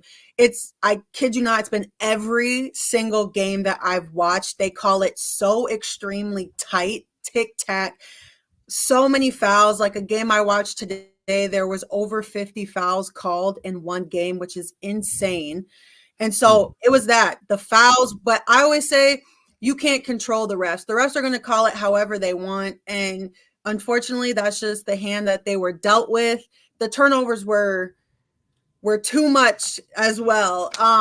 But to me, though, turnovers is something you can fix. I thought a lot of the turnovers they were just making silly passes, trying to pass in the air. We are not that type of team. We need to jump stop. We need to pivot and make the easy, simple pass to the shooter out on the wing. When FAMU kept it so simple on offense, they looked good. When they try and start doing too much is when the turnovers started happening. But yeah, the fouling, it was so annoying because the refs were just controlling the tempo and controlling the game, and I hate that. I'd rather refs call nothing except for extreme fouls than call every single little thing that happens because it slows the game down. Mm-hmm. Good point. Anybody stand out in that game against Sam Houston? I know Grizzle had 22. Anybody stand out? I thought Sydney Hendricks, the freshman, she showed up on scoring finally. She's a player that usually does everything else that doesn't show up on the box score, but she finally got in double figures with 13. I was happy to see that. And I like what Sylvester's been giving FAMU.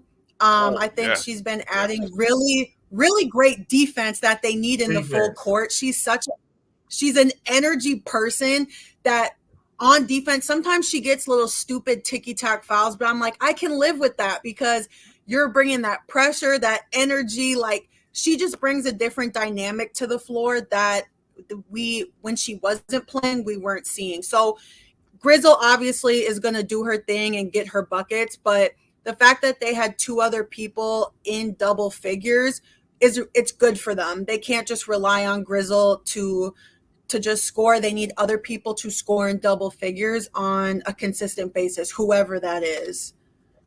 Let me add my 2 cents, Brian. Please, go ahead. There's one thing I will counter with that Liv said in terms of fixing the turnovers. I don't know if this team will be able to fix it because they just don't have enough skilled guards. Mm-hmm. That's the issue. And they don't have enough skilled bigs.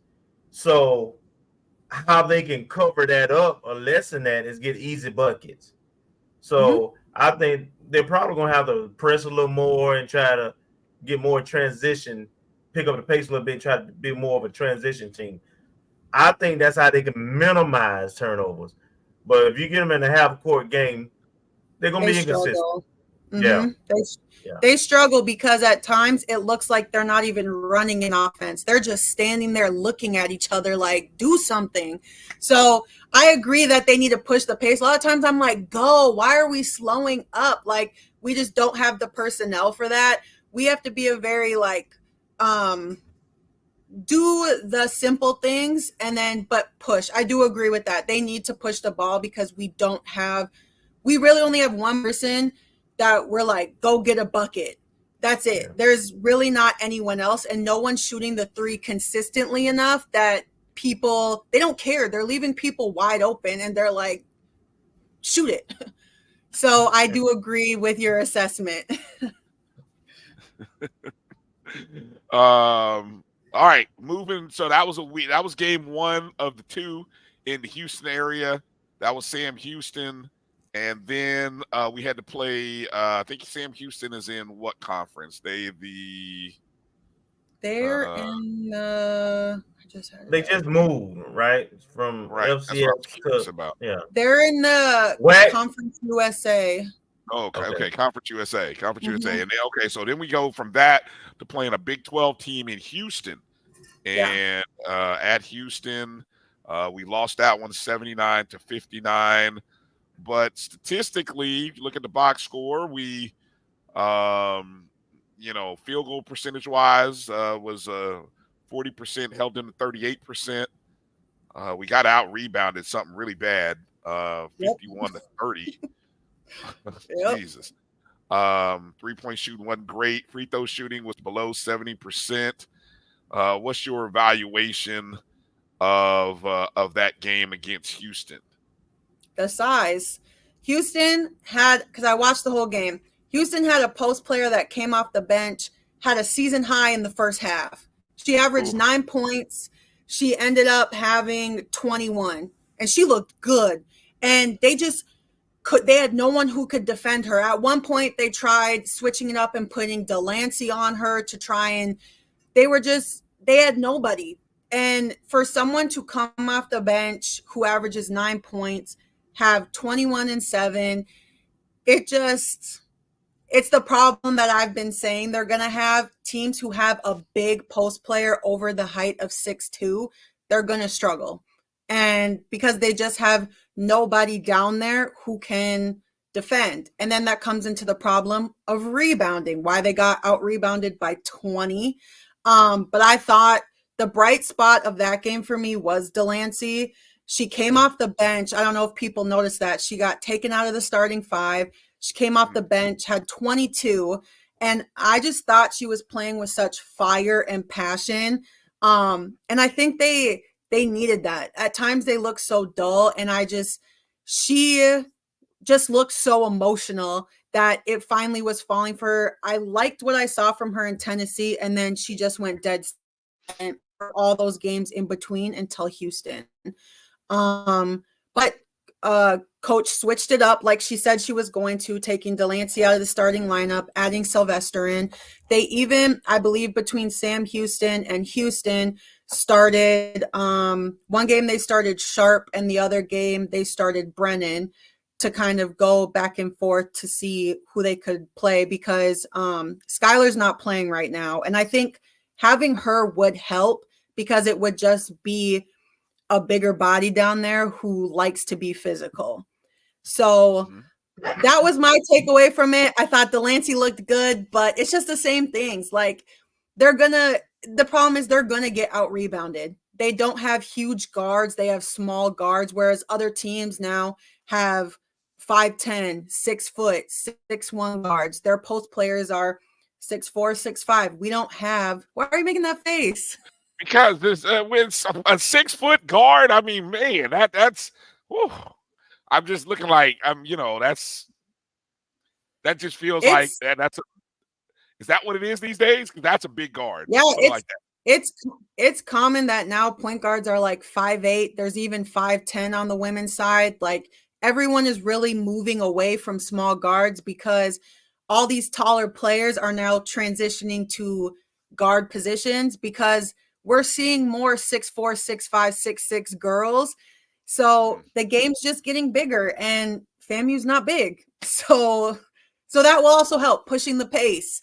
You're not going to get stuff in half court when the teams are just so much bigger than you. But that was a Big 12 team who's only lost one game, and the coach was actually pissed. Houston's coach was pissed. During that game, he was furious that they scored double digits in 3 of the 4 quarters. Wow. He was like, embarrassing. I can't believe they let them score double points.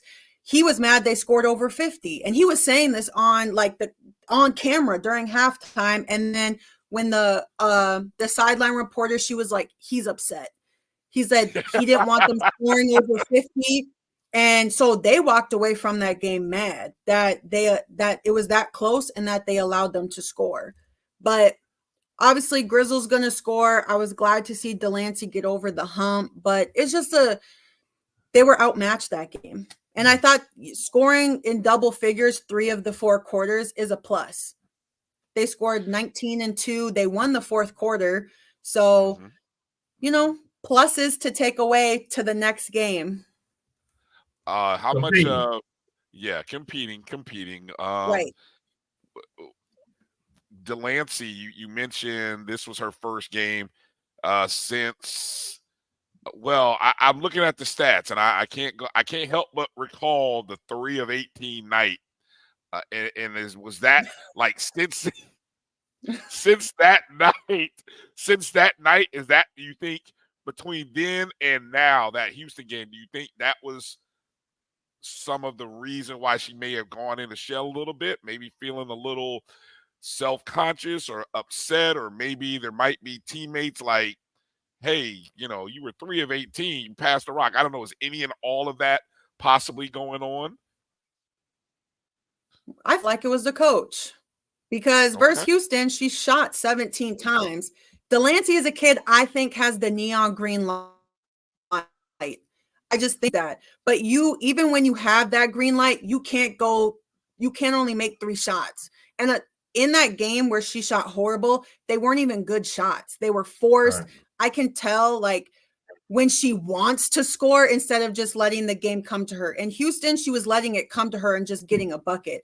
So I feel like after watching that presser of what Coach Gordon was saying, I feel like she had a one-on-one conversation and was like, you're coming off the bench. And so I won't be shocked if she continues coming off the bench, because she added scoring off of it, and they need that. They need someone to come off the bench and give something, because they just don't have a consistent second option at this time. But I think after that game, Coach Gordon was like, whoa, yeah, you can shoot, but you need to get in the gym. Because that was a very, very, very poor shooting night. Yeah. I like the way you call that neon green light. There's a green light, and then there's the neon green light, and boy. Woo. All right, so our ladies return home Friday against the University of South Alabama, 5:30 tip-off. And it sort of is the last game before, obviously they finish up finals, and then there's a big break before we play Detroit Mercy on the 21st. What's your evaluation of South Alabama? This feels like potentially one of these games, Liv, a winnable game. A winnable game. Let's call it that. I think we have those nowadays. When I looked at the schedule, I see that as a winnable game. It's definitely every game, it's like the first 2 minutes of the quarter. The first 2 minutes are important, and the last 2. Sometimes FAMU just gets lost in between that time. But I think if they show up and compete, this is a winnable game for them. The biggest thing is going to be obviously establishing people outside of Grizzle, because she can't do it by herself. And she gets put in really bad situations at time, because they will all just stand there and look at her and be like, do something. And she's like, they're packing the paint. What do you want me to do? But I definitely think this is a winnable game for them if they come out ready and prepared to want to play and want to compete, like they did against Jacksonville. Although Jacksonville fought back, I thought they played like they wanted to win. And so if they play like that, this is a winnable game that I really think they really need to win, because to end the season, it's very hard, competitive, physical games. This is just, they need to win this one, in my opinion. All right. Let's flip it over to the men's side real quick. Obviously, Wah, We wah, had probably wah. look, we went Yeah. double overtime against Division II Albany State. Mm-hmm. It went double overtime. I don't know whether it's more hurtful that we went double overtime or that we ended up losing in double Both. overtime. Both. Okay, that's Both. fair. But I will say, I felt like when I looked at the fact that we had this Presbyterian game, Mhm. no lie, I felt like this was a win. I felt like the team had played. I know the results, people. So I know before everyone jumps in my messages and says, "Oh, there you go again, being optimistic, Brian." I felt like we played hard. We played good enough to win. We didn't. Results matter. Blah blah blah. But we would get the results in this Presbyterian game, and we got them. Now, don't if you want to go back and watch the replay, watch the replays, but stay away from the last 6 minutes of the game. Stay away from the last 6 because you were going to see a lead go down the drain Horrible. like Horrible. somebody forgot to cut off the faucet. Don't even watch the last 6 minutes. I'm going to tell you, once you see FAMU hit about, what did you say, Liv, about 55 points, cut it off. Cut the TV off when you see FAMU hit about 55. We had 4-1 at half. It was Yes. 51. They didn't score for so long. Once it was 51, I was like, here they go. I was, just as I bragged about them at halftime, I was like, this looks like a different team. I tweeted that. Then they come out in the second half, score those little 10 points, and it just went dead. I was like, what is happening? Like, yeah. But I had said that they compete in the first half. Their problem has been finishing games, and that's what happened versus Albany. They couldn't finish the game. And that one guard from Albany went crazy on them. He had 31 points. And from what I heard, people who were at the game, he was talking heavy too. He was calling out post players, being like, y'all are soft. Yup, go down there and give him the ball. We got them on lock. Like, people who were there was like, there wasn't a lot of people. We heard he was talking loud because he wanted the whole gym to hear. And so I feel like that game, it kind of like embarrassed them because everyone online was going in on them. All the other conference fans were going in on them. They were like, y'all are talking about us and y'all just lost to a D2 team. And so I thought the way they played this game, I loved the way Shannon Grant came out. He was super aggressive. He established himself inside. They were finally like actively looking to give him the ball. And I was like, he had 80 pounds on the dude that was guarding him. So I was like, feed the big man, get in there. Love Bettis played out of his mind. Yeah. I would say towards the end, he was trying to heat check and he took some questionable shots where I was like, you're feeling yourself too much. Like, pull it back. But he was really the catalyst that pushed them forward. And in the first half, Hans played well, but then he didn't score again. And then he got that intentional foul that was just not needed. But they just lost momentum. But hey, I'm happy they pulled it out and were able to finish the game because they could have easily given it up. And even the commentators were like, if they lose this game and they were up by as much as 19, all the fans already know what they're going to be saying because you were up by as much as 19, and they were. But I think it showed a lot that they were actually able to finish because that has been a problem for them is finishing games. Let me run through some stats here in case anybody was curious. Love Bettis, as Liv said, had a game high 22 points. On 6 of 12 from the field. He was 2 of 3 from the arc, 8 of 9 at the free throw line. Shannon Grant, 13 points, 6 rebounds on the 6 of 9 from the field. You also got 10 points from Keith Lamar and 7 rebounds. And Hans Louis June got 10 points and 3 steals. I think you also got I also thought Eatman played well when I was watching. He got 7 points, and but just it was good seeing that rotation of Grant and Eatman. And I mean, amongst those two bigs, they got 20 points, and combined they were the 8 of 12 from the field. And I was happy with both of them on both ends of the floor. I thought they both played defense well. They both got some timely big blocks. I thought they both showed up this game, and we've kind of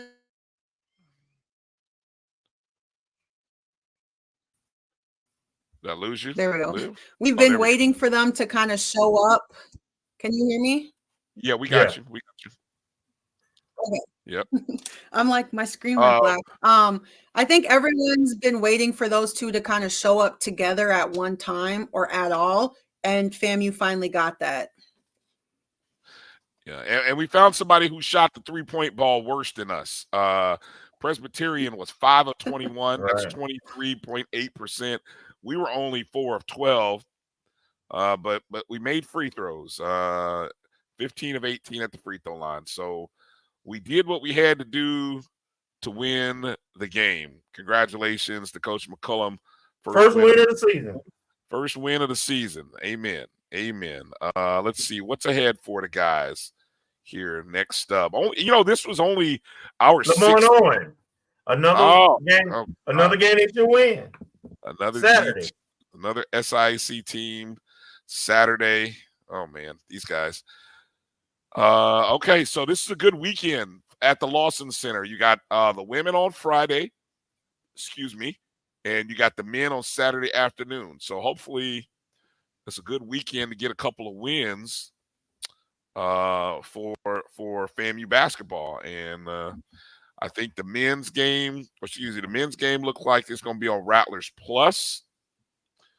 The women's game, it should be on both. Okay. Yeah, both should be. Yeah, they should both be on Rattler Plus. All right. Robert Vickers says the talent level better than coaching. Okay, well. Not you. Well, hey. Not you. All right, well, All right. We love our coaches though. But yeah, we all right. Liv, any final thoughts? Just messy. I think I misread that as I posted. I'm like, oh, that's not what I was hoping to put out there. But anyway, it is what it is. Liv, who's in the SWAC? Give me your top 5 in the SWAC right now. I saw you posted something earlier. Who are your top 5 women and top 5 men's teams in the SWAC? So for women, JSU is still up there. They've only had losses against a nationally ranked team in Kansas State and a UCF team who is undefeated and a Big 12 team. This week will really challenge them, though. They play Oregon State and someone else who's ranked. So this week will really challenge them and see how they show up. Obviously, I know people are going to be on my tail, but UAPB is still up there for me. Because you have to. They have one of the best small forwards in the country in Zay Green. Like, she's the bucket. She's unbelievable. And today they got robbed. Those refs today were so bad at UNT, but she's so good. So I can't take them out because they've also had an extremely hard schedule and been in most of those games competing. Bethune, I can't forget Bethune, and everyone sleeps on them. When I asked who are the 3 teams that have above 100 records, almost no one guessed Bethune. They're 4-3. They lost to FIU by like 2 points. They came back by as much as like 18 down. They're rolling right now. I think they look very good. They have a post player who's really emerging this year in Chanel McDonald, and obviously they have still the who was newcomer of the year last year in Chanel Wilson, who can she scores in big, huge buckets. Like once she gets going, she doesn't stop. Yeah, I think it's just hard for me to give any Bethune any praise. I think that's the challenge for me. Yeah, but it is what it is with them. Right. And then it is. And then Grambling, they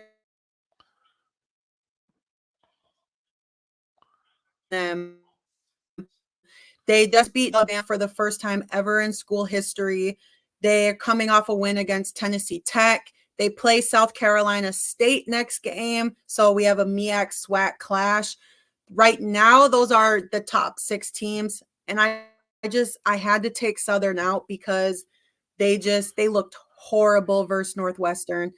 They shot like 16% from the floor in that game. They ended the game with like 30 points. They didn't look good. So I was like, can't have you in my top 6 anymore. But those are my top 6. So JSU, UAPB, Grambling, Bethune, Alabama A&M, and no one else. And speaking of Southern's men, they got to be in your top 5 on the men's side, don't they? For sure. So Prairie View, a lot of people have been sleeping on their men's team. They have like the highest net rating in the NCAA right now. They have an over 500 record. People don't pay attention to them, and I'm not sure why. They're really good. They've been playing really well, have been racking up wins. Southern beat a nationally ranked team. And people are trying to tell me it didn't matter because it was December and it didn't matter that they were ranked. And I was like, yes, it does. And that was a Southern fan that was saying that to me. I'm sorry. Go ahead, Liv. Go ahead. I was just saying that was a Southern. Yes. And I was like, are you crazy? Like, it doesn't matter. First of all, they're SEC, and 2, they are nationally ranked regardless, and they beat them. So when you go look at that net rating, when you go look at the conference ratings and the RPI and the net for the conferences, like 2 weeks ago, I think right before Thanksgiving, the SWAC was actually 24th out of 32. Nice. And what that means is we're not in the first 4. We're not a 16 seed, whoever our champion is. So it does matter if we're in the mid-20s. So I'll be curious. You look. I sent you the site where that's good info on. But if you take a look at that site and you look at where those conference ratings are and where the SWAC is, men and women, that'll tell you come March or once conference season plays, are we going to be in the first 4 regardless of who it is, or are we looking at possibly a 15 or 14 seed? That matters. That's where it matters. So. Well, and news just came out that the net ratings are going to matter even more because with the end. Wait a minute, we lost you there. Liv was about to drop your tournament. Oh, go back. Can you hear me now? Go back. My goodness. Usually it's Kelvin's reception that's bad. Don't be trying to put that on me. Speak for yourself. Oh Lord, that was a nice shot. Wow, that was a good one. Go ahead, Liv. So I was saying it just came out that I got net ratings. All right, I'm gonna let you go. Net ratings are gonna matter even more because for the NIT, the HBCUs are no longer guaranteed a spot. If you won your conference and you didn't win the tournament, you got an automatic bid to the NIT. They are taking that away because they said they want to give the stage to Power 5 schools and they will base it off of net ratings. And so now for the NIT, for HBCUs to get in, they literally have to win games in non-conference because they said, we see you guys winning these games. We're not going to give you an automatic bid to the NIT anymore. So that's something that just came out that is actually a huge difference because the article I read said that Morgan State and Jackson State wouldn't have qualified for the NIT last year based on their net ratings, but they got the bids because they won the conference and they didn't win the tournament. So that's a huge change that teams are going to have to start adjusting to and actually focusing on that. A lot more net ratings are playing into decisions for these tournaments after the conference tournaments. All right. Liv, we appreciate you. You can tell Liv's family now. That's a beautiful shot right across. Just a beautiful shot at Kelvin. Just man, that's she's become family now. She's feeling comfortable. It's here. Liv is a great follow on I gotta say on Twitter. It is not. I was gonna say on X, but that does not sound good. When you say somebody's a good follow on X, that just doesn't sound good. So on Twitter, also known as X, follow at Liv for Hoops. A great follow. Everybody around the SWAC's giving our girl love, and she's getting shouted out from programs. And hey, I love the fact that Liv is calling folks out, telling people, "Hey, you guys need to step your social media game up. You need to do X, Y, They and Z." do. Yes, I love it. I love it. So tell them keep And I'm trying. I was gonna say the tweets I said today, I should call that coach out that made those comments, but I'm trying to play nice because people are starting to think anyone watching, it was not FAMU's men's basketball coach that said that. It was a different men's basketball coach who made those comments about he knows they're not going to win non-conference games. They're going preparing for the SWAC. So Yeah, it wasn't FAM's coach. I want to say it on here because people were starting to go in on him, and it wasn't him. So you can say the colors of his school and then leave it at that, or put a GIF of the animal logo and let me just kind of figure it out from there. That's all. All right. I feel like it's green and red. Ooh, well, they ain't got much room to talk. That narrows it down. Hey, all right, Liv, we appreciate you. A great follow on X or Twitter. I did it. I just did it. Sorry. Make sure you follow at Live for Hoops. We'll hopefully talk next week. But if we don't, any holiday plans, any holiday surprises? It started snowing in Minneapolis yet? We just got just a little bit. We haven't gotten a lot. It's been in the 30s and 20s, so it hasn't gotten to the negatives yet. So we're happy up here. Not a lot of snow, and it's not freezing cold yet. Oh, you're winning life. You're winning life right now, Liv. Enjoy it while you can, because it's coming. You know it's coming. It's coming. So just that snow is coming. But just all right. Thank you for your time tonight, Liv. We'll talk. Be well, and we'll talk to you soon. All right. Thank you, guys. Have a good night. See you later, Liv. You too. Bye. Bye.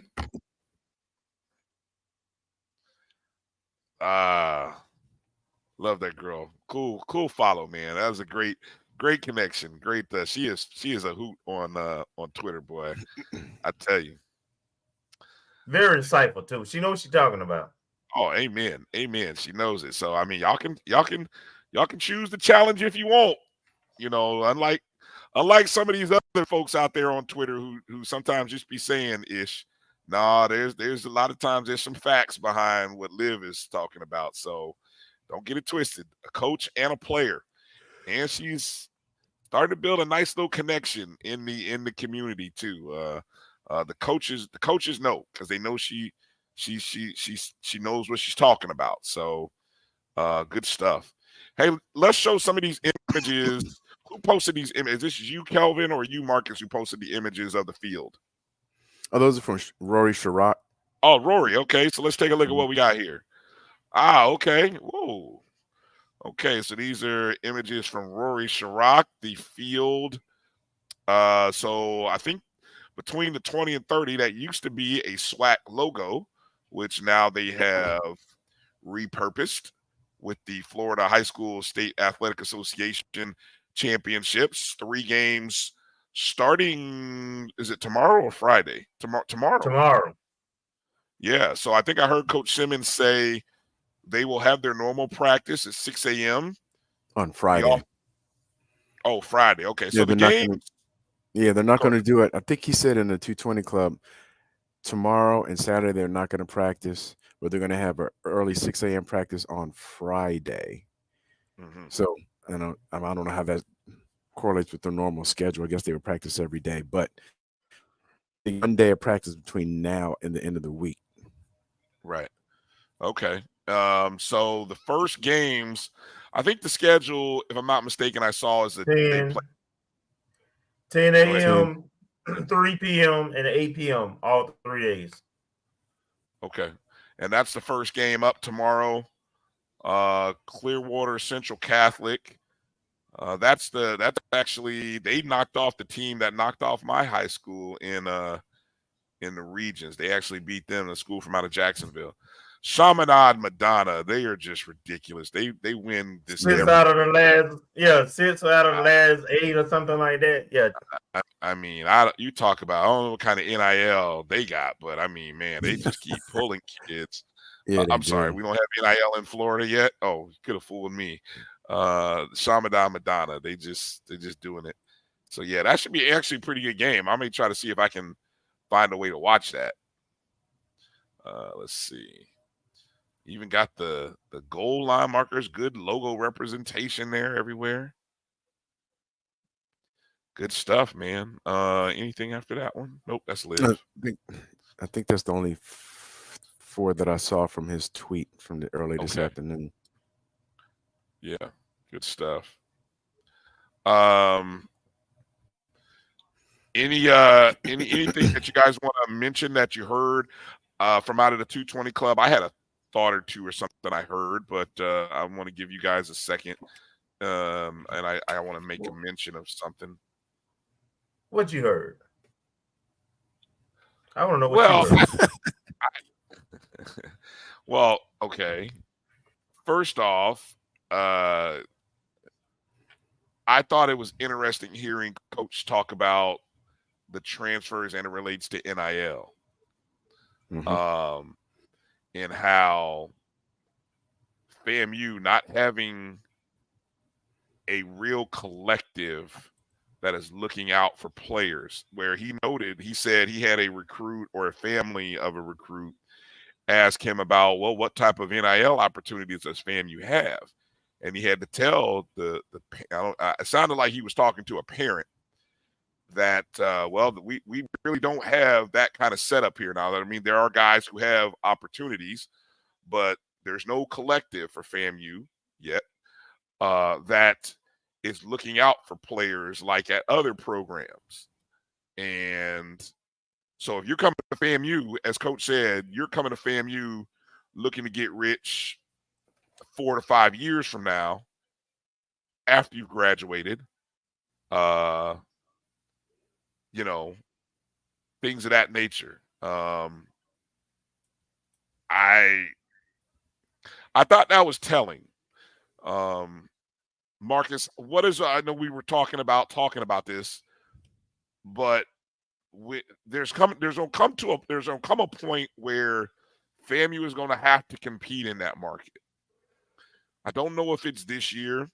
It might be it may not be next year, but here pretty soon, FAMU is going to have to compete in the NIL market. I mean, we can sell FAMU as this great experience, this great university, which it is all of those things.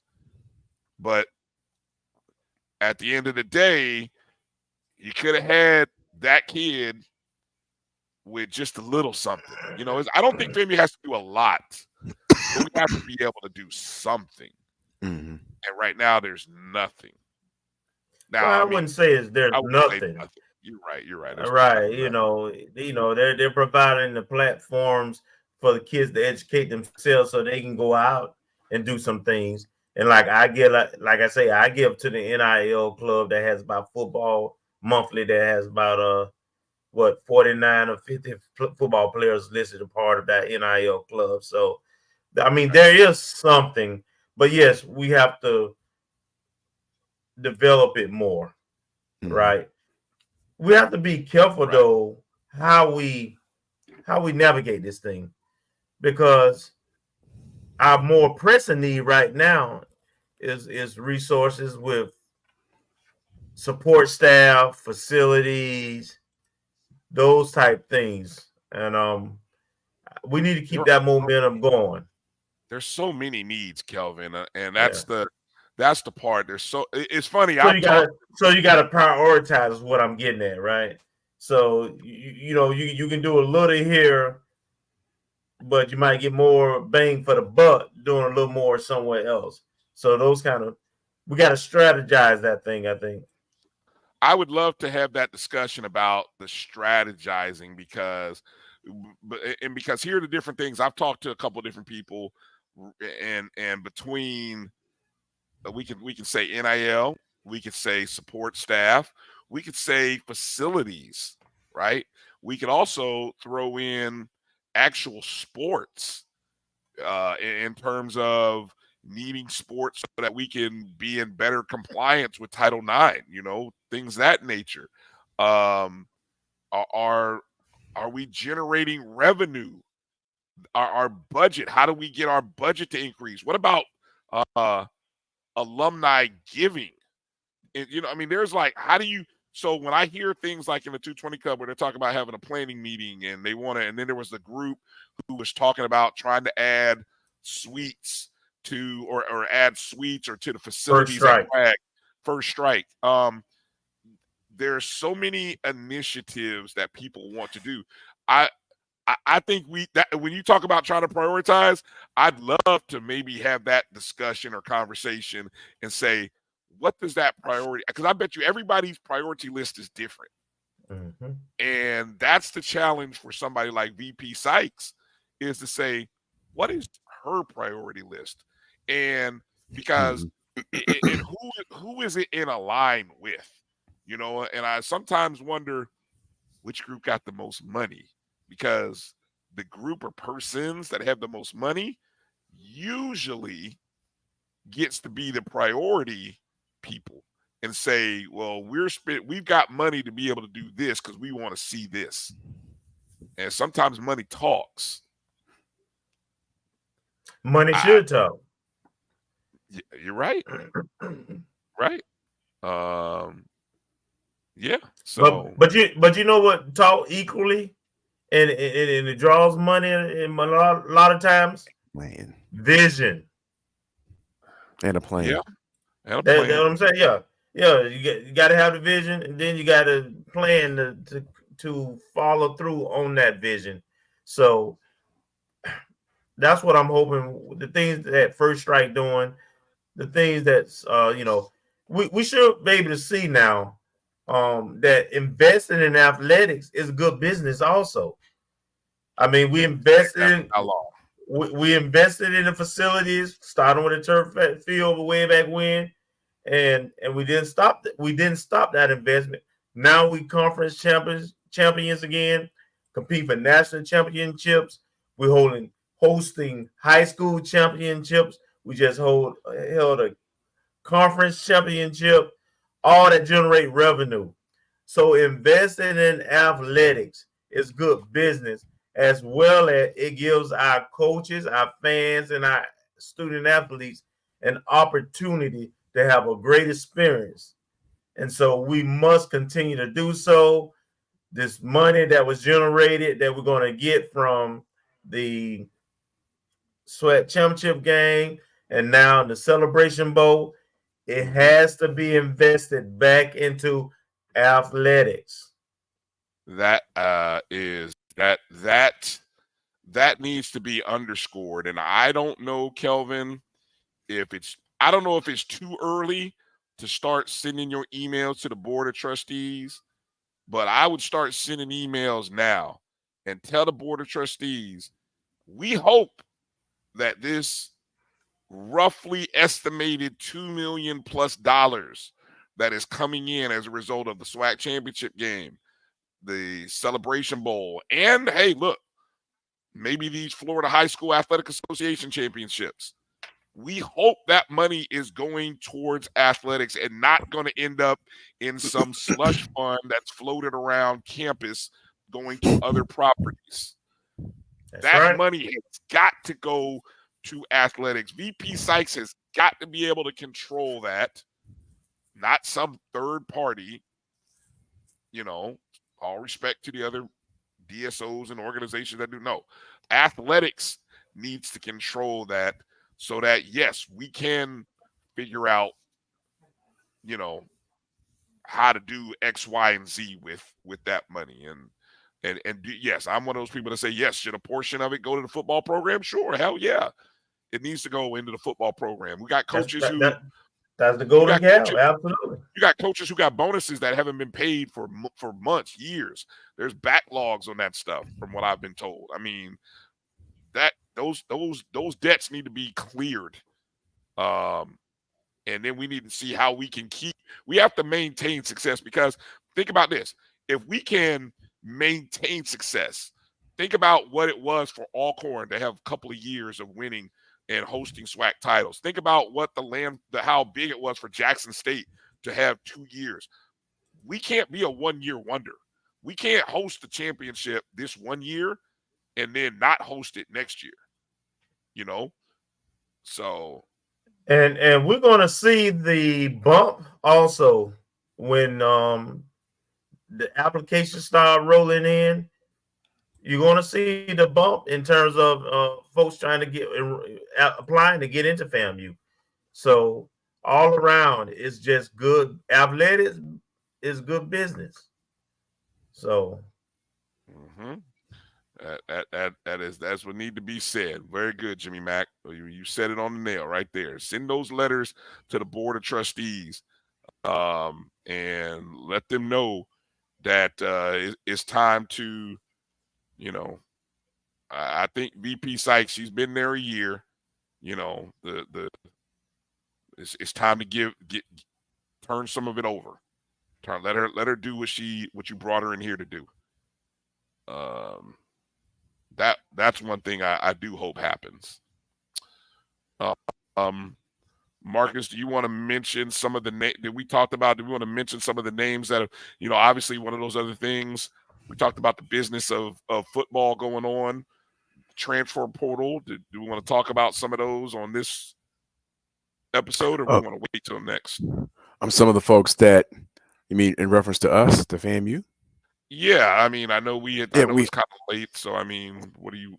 Yeah, we've had a couple players jump in the portal. I think at least 3 reserve wide receivers. Yes. We had Winsome Frazier jump in yesterday, and I guess he was a part-time starter this year. So I don't know. We haven't seen him. Jackson State. Yeah, I think I don't remember seeing him since the Southern game. I haven't checked his participation log. And so we've had him. So at least we had at least 5. I can't think of the other one. And so it was 3 Michael backup Townsend. wide receivers. Yeah, Go Michael ahead. Townsend, who was an athlete wide receiver from Rickards.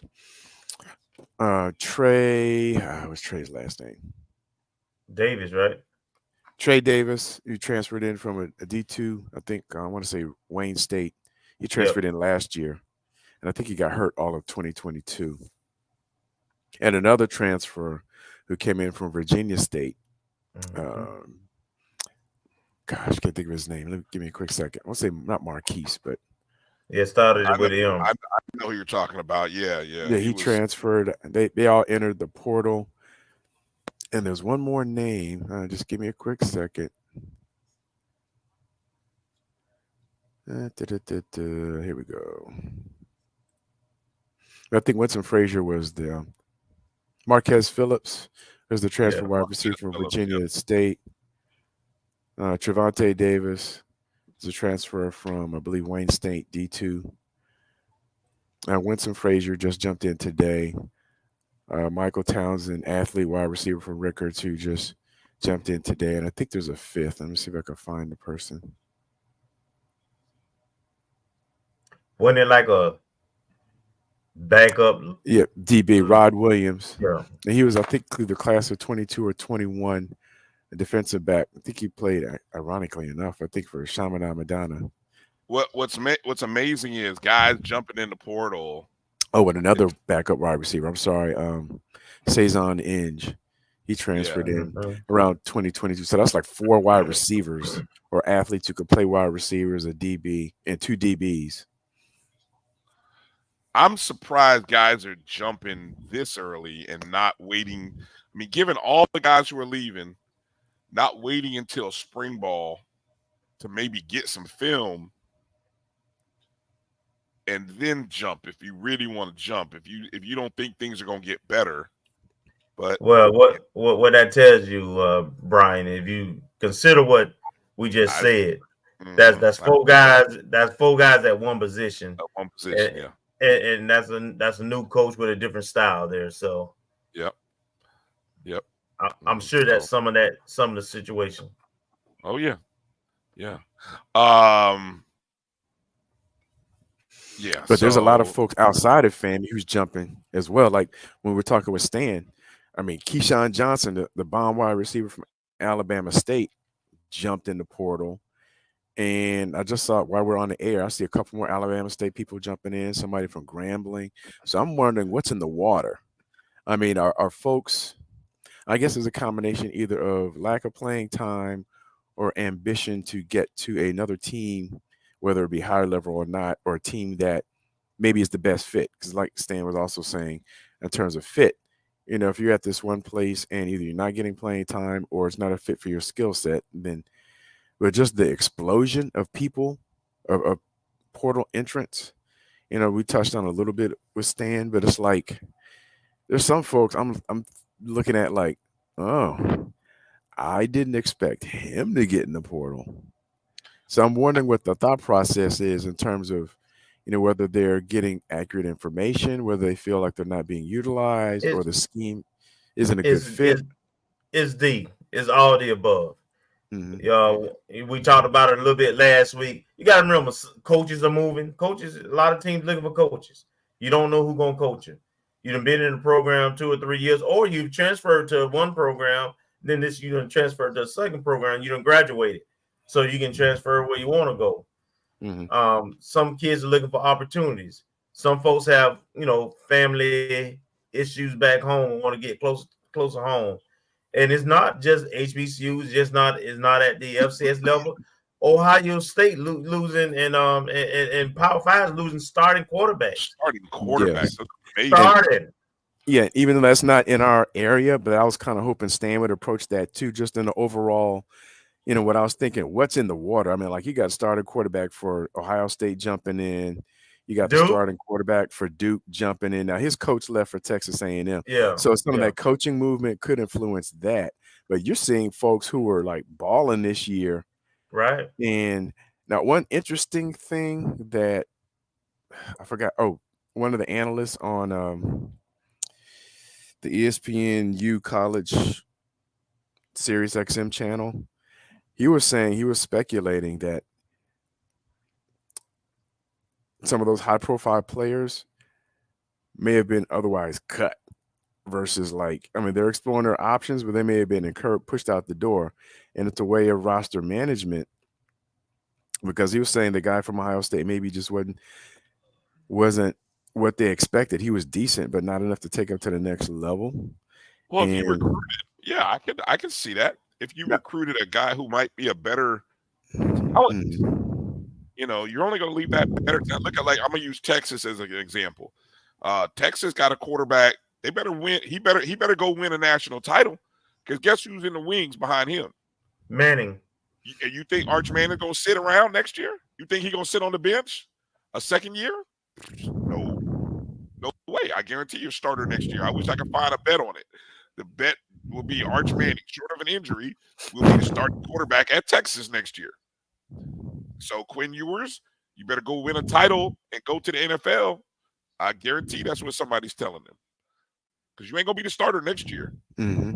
And so that's the thing. And another analyst, I was listening to it on the way back home this evening. The evening show with Nicole Auerbach, was one of the writers for The Athletic, was saying that, I forgot my point. She was kind of alluding to the same thing about folks getting cut, because there's a part of roster management. And there's some other point that she was making, she and her co-host, but I don't recall it now, but it was around the portal and just the movement of significant players who may not have as much of a lock on their positions as they thought, or there may be a change of philosophy or a change of heart. Well, look, this is all part of this is what we want. This is what a lot of people wanted. I felt like it was needed. Coaches have been able to leave whenever they wanted to. Players were always held to this this binding agreement, which really is only a 1-year binding agreement. And then if they wanted to go elsewhere, they used to have to wait and sit a year. Well, thankfully, now the portal gives kids an opportunity to go elsewhere. Now there's pros and cons to it.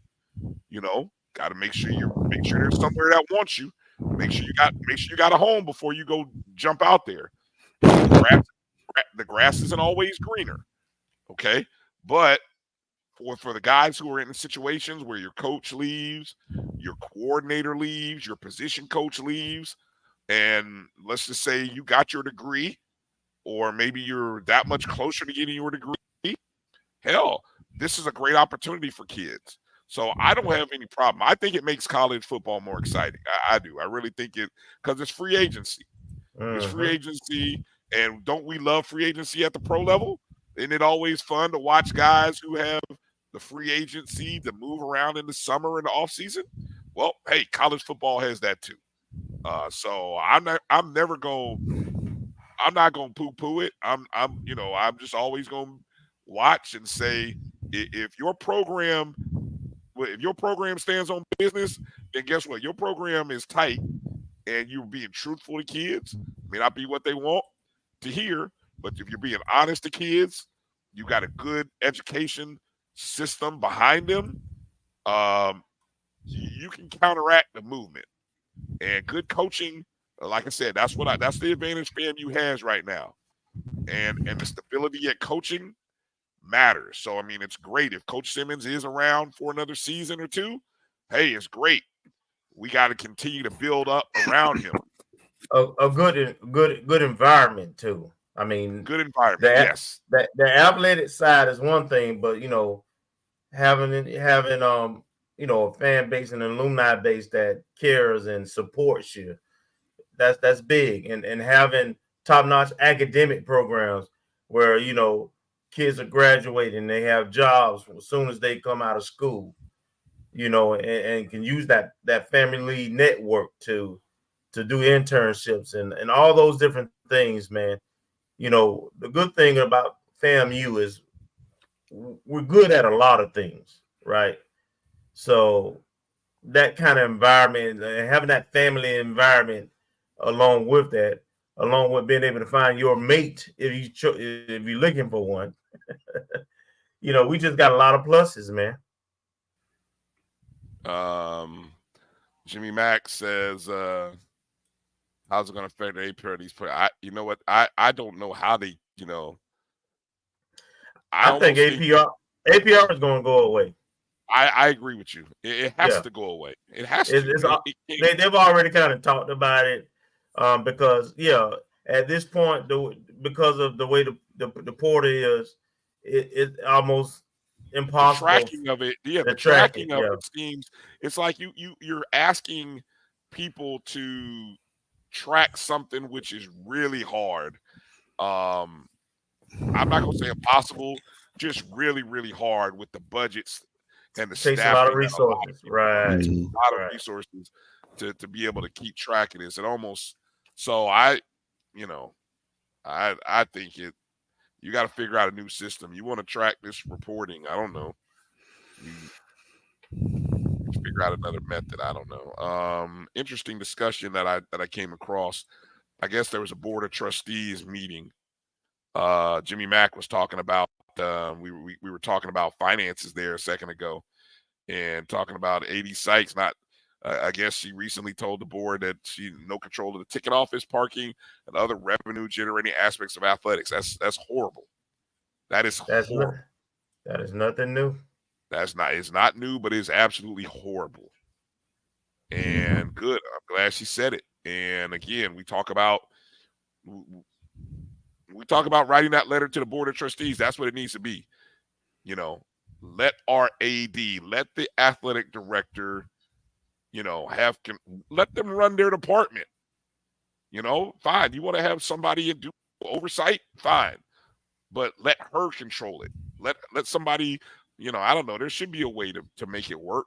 Other schools manage to do it. FAMU's time for FAMU to move into the new millennium. And go from there. Celebration Bowl, if you haven't already started to make your reservations, the FAMU National Alumni Association Celebration Bowl additional hotel is the Embassy Suites by Hilton in Atlanta Buckhead. You can get 2-night reservations Friday, December 15th through Sunday for $169 per night plus taxes. You have until Sunday, December 10th to reserve a room. I'm sure you can go to FAMUNAA.org. Also, look up FAMU NAA on Twitter, Instagram, Facebook, LinkedIn, and get more information on that hotel. I don't know if that means the first hotel is sold out or not, but I'd say if it is sold out. The Grand Hyatt, the allotment of reserve rooms for because that's the host hotel. It did. Of course, it sold out. Of course. Well, I didn't know how quickly, but I knew it would. FAMU and ATL. So this is the second hotel for the overflow, and that's gonna sell out too. Yeah. Get your tickets.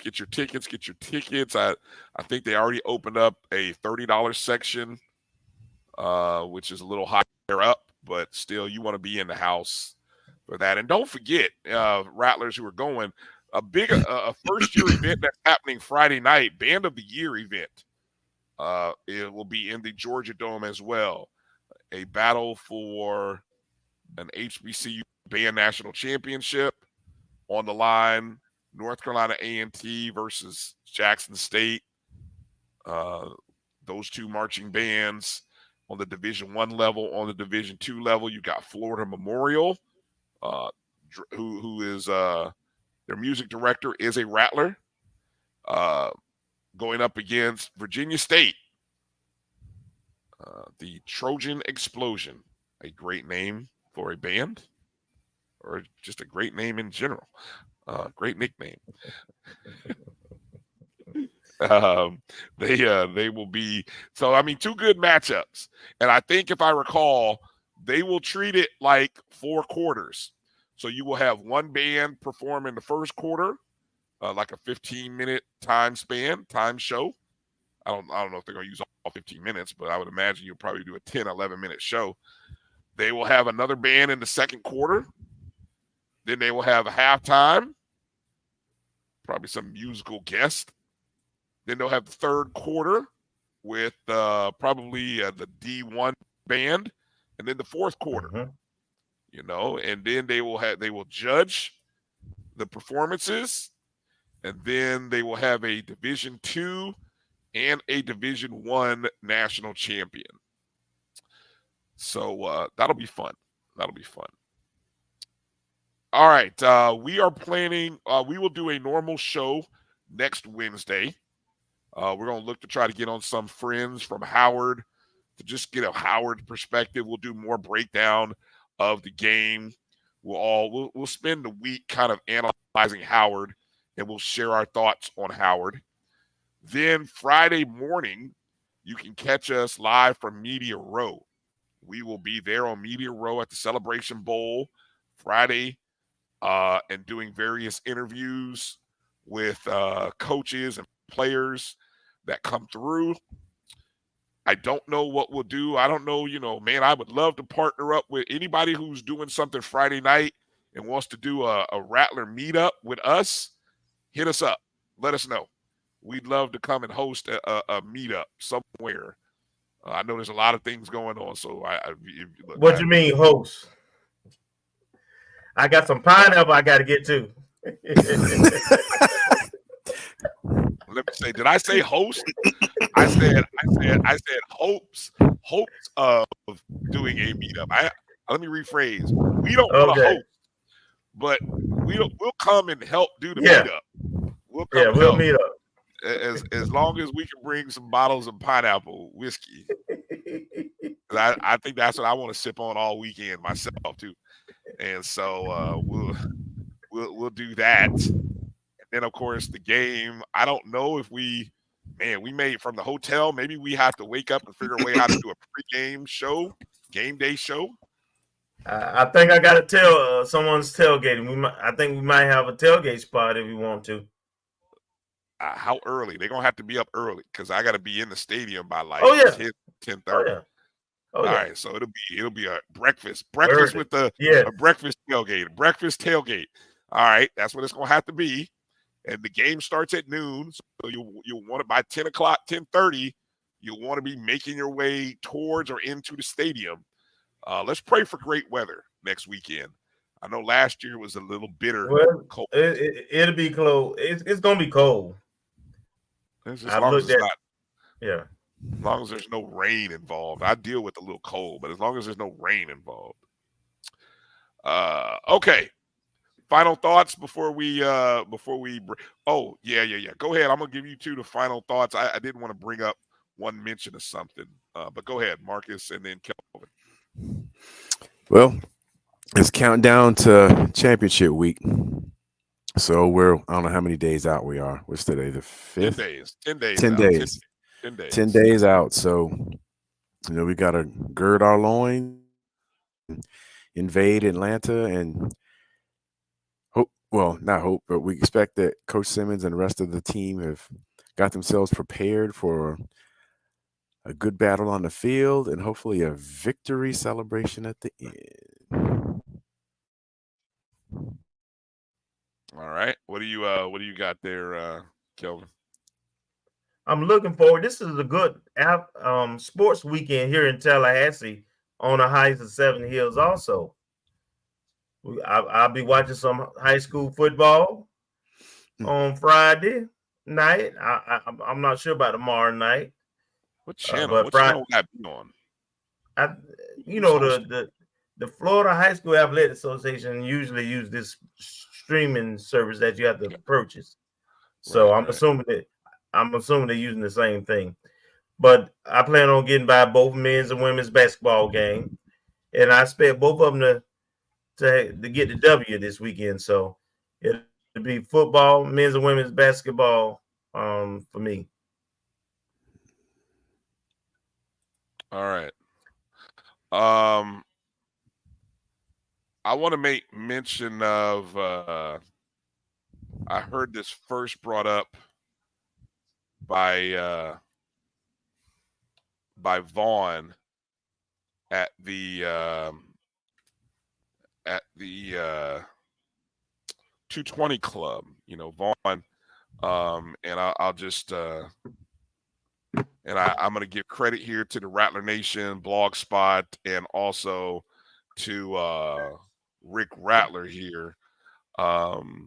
Most recently, a FAMU legend recently passed.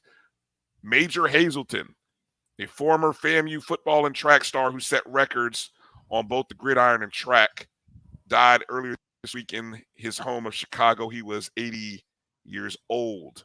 Hazelton was a native of Bartow, Florida, played football under legendary FAMU coach Jake Gaither. He earned All-American honors as a DB in 68 and 67, or 66 and 67, excuse me. He was drafted in the 3rd round, 57th overall, by the Bears in the 68 draft. In addition to football, Hazelton was a star track athlete as part of the foursome, the 4x100 relay that you see on the image there, which included James Ashcroft, Nathaniel James, and Eugene Milton. The dominant foursome went undefeated at the Penn relays, let me say that, 3 years in a row, and raised the coveted J.C. Patterson Cup in 66, 67, and 68. The team won the 4x100 with the same 4 runners, and in 2002 were enshrined in the Penn Relays Wall of Fame. Hazelton is a member of the FAMU Hall of Fame for both sports. He's quoted as saying, "Winning the Penn Relays, those were the best years of my life. We were the only football players to run track for 4 consecutive years. Every year we stepped on the track, we either broke a record or set a record. We called ourselves the record setters. That was a lovely time in my life," Hazelton recalled. Again, that is from Rattler Nation Blogspot, and then of course Rick Rattler sharing some images here. There you see the record setters themselves from 64 to 68. And there are some pictures of some old football days for Hazleton. Of course, there is Hazleton with Eugene Milton and Jake Gaither. And again, it's amazing. These guys were all football players, but they were amazing track athletes. Part of the 42nd All-American team. So again, a true Rattler legend has been called home. R.I.P. Stick. So again, props and thank you, FAMU, to Rattler Nation Blogspot and Rick Rattler for those words and sharing those words and those images that we could, share with you guys. Encourage you to go check out Rattler Nation Blogspot. You want to add, Kelvin, please? Yeah, I had one more thing I wanted to bring up before we leave, and that's the class of 2024 finalists for the Black College Football Hall of Fame. Okay. will be announced on December 14th, 2023.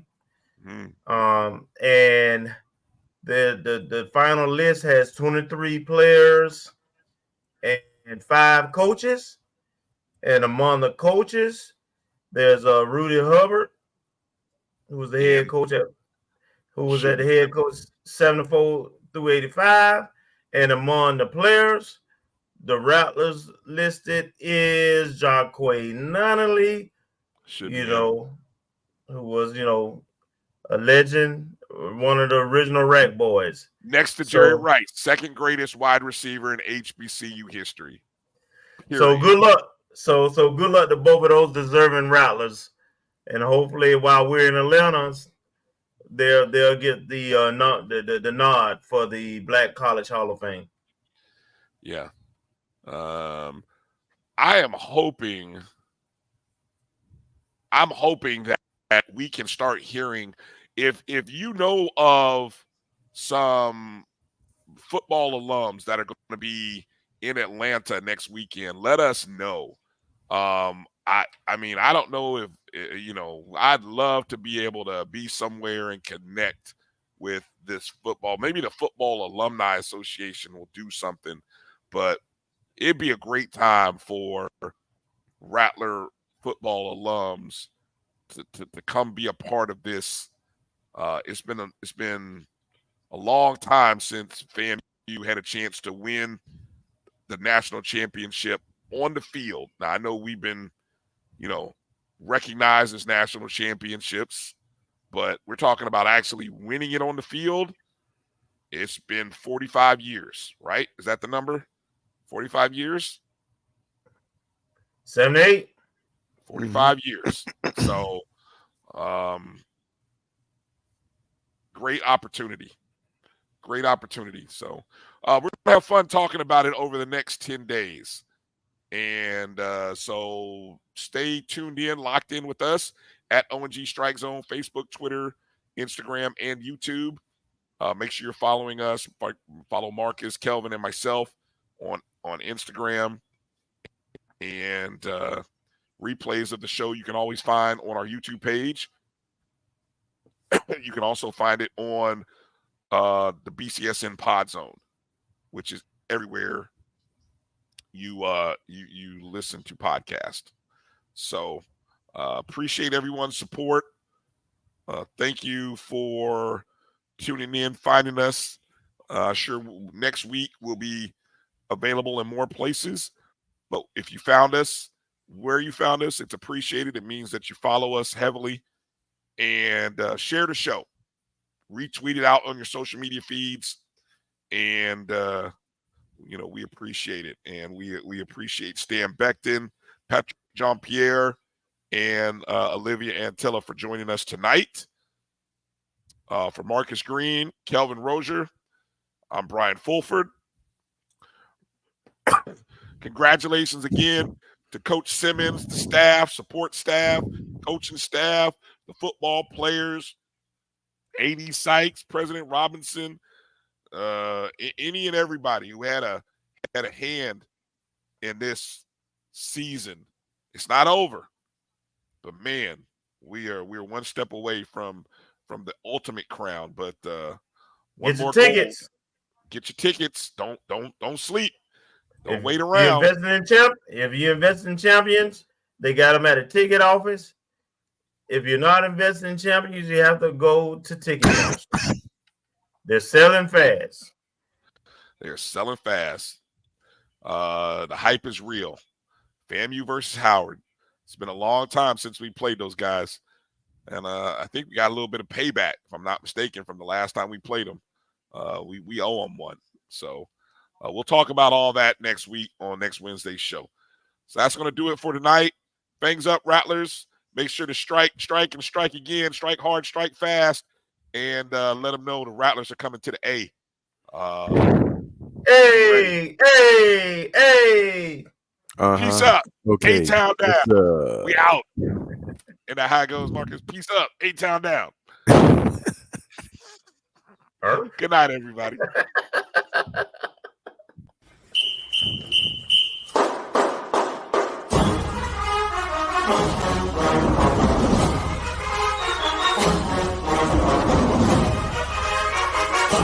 Thank you.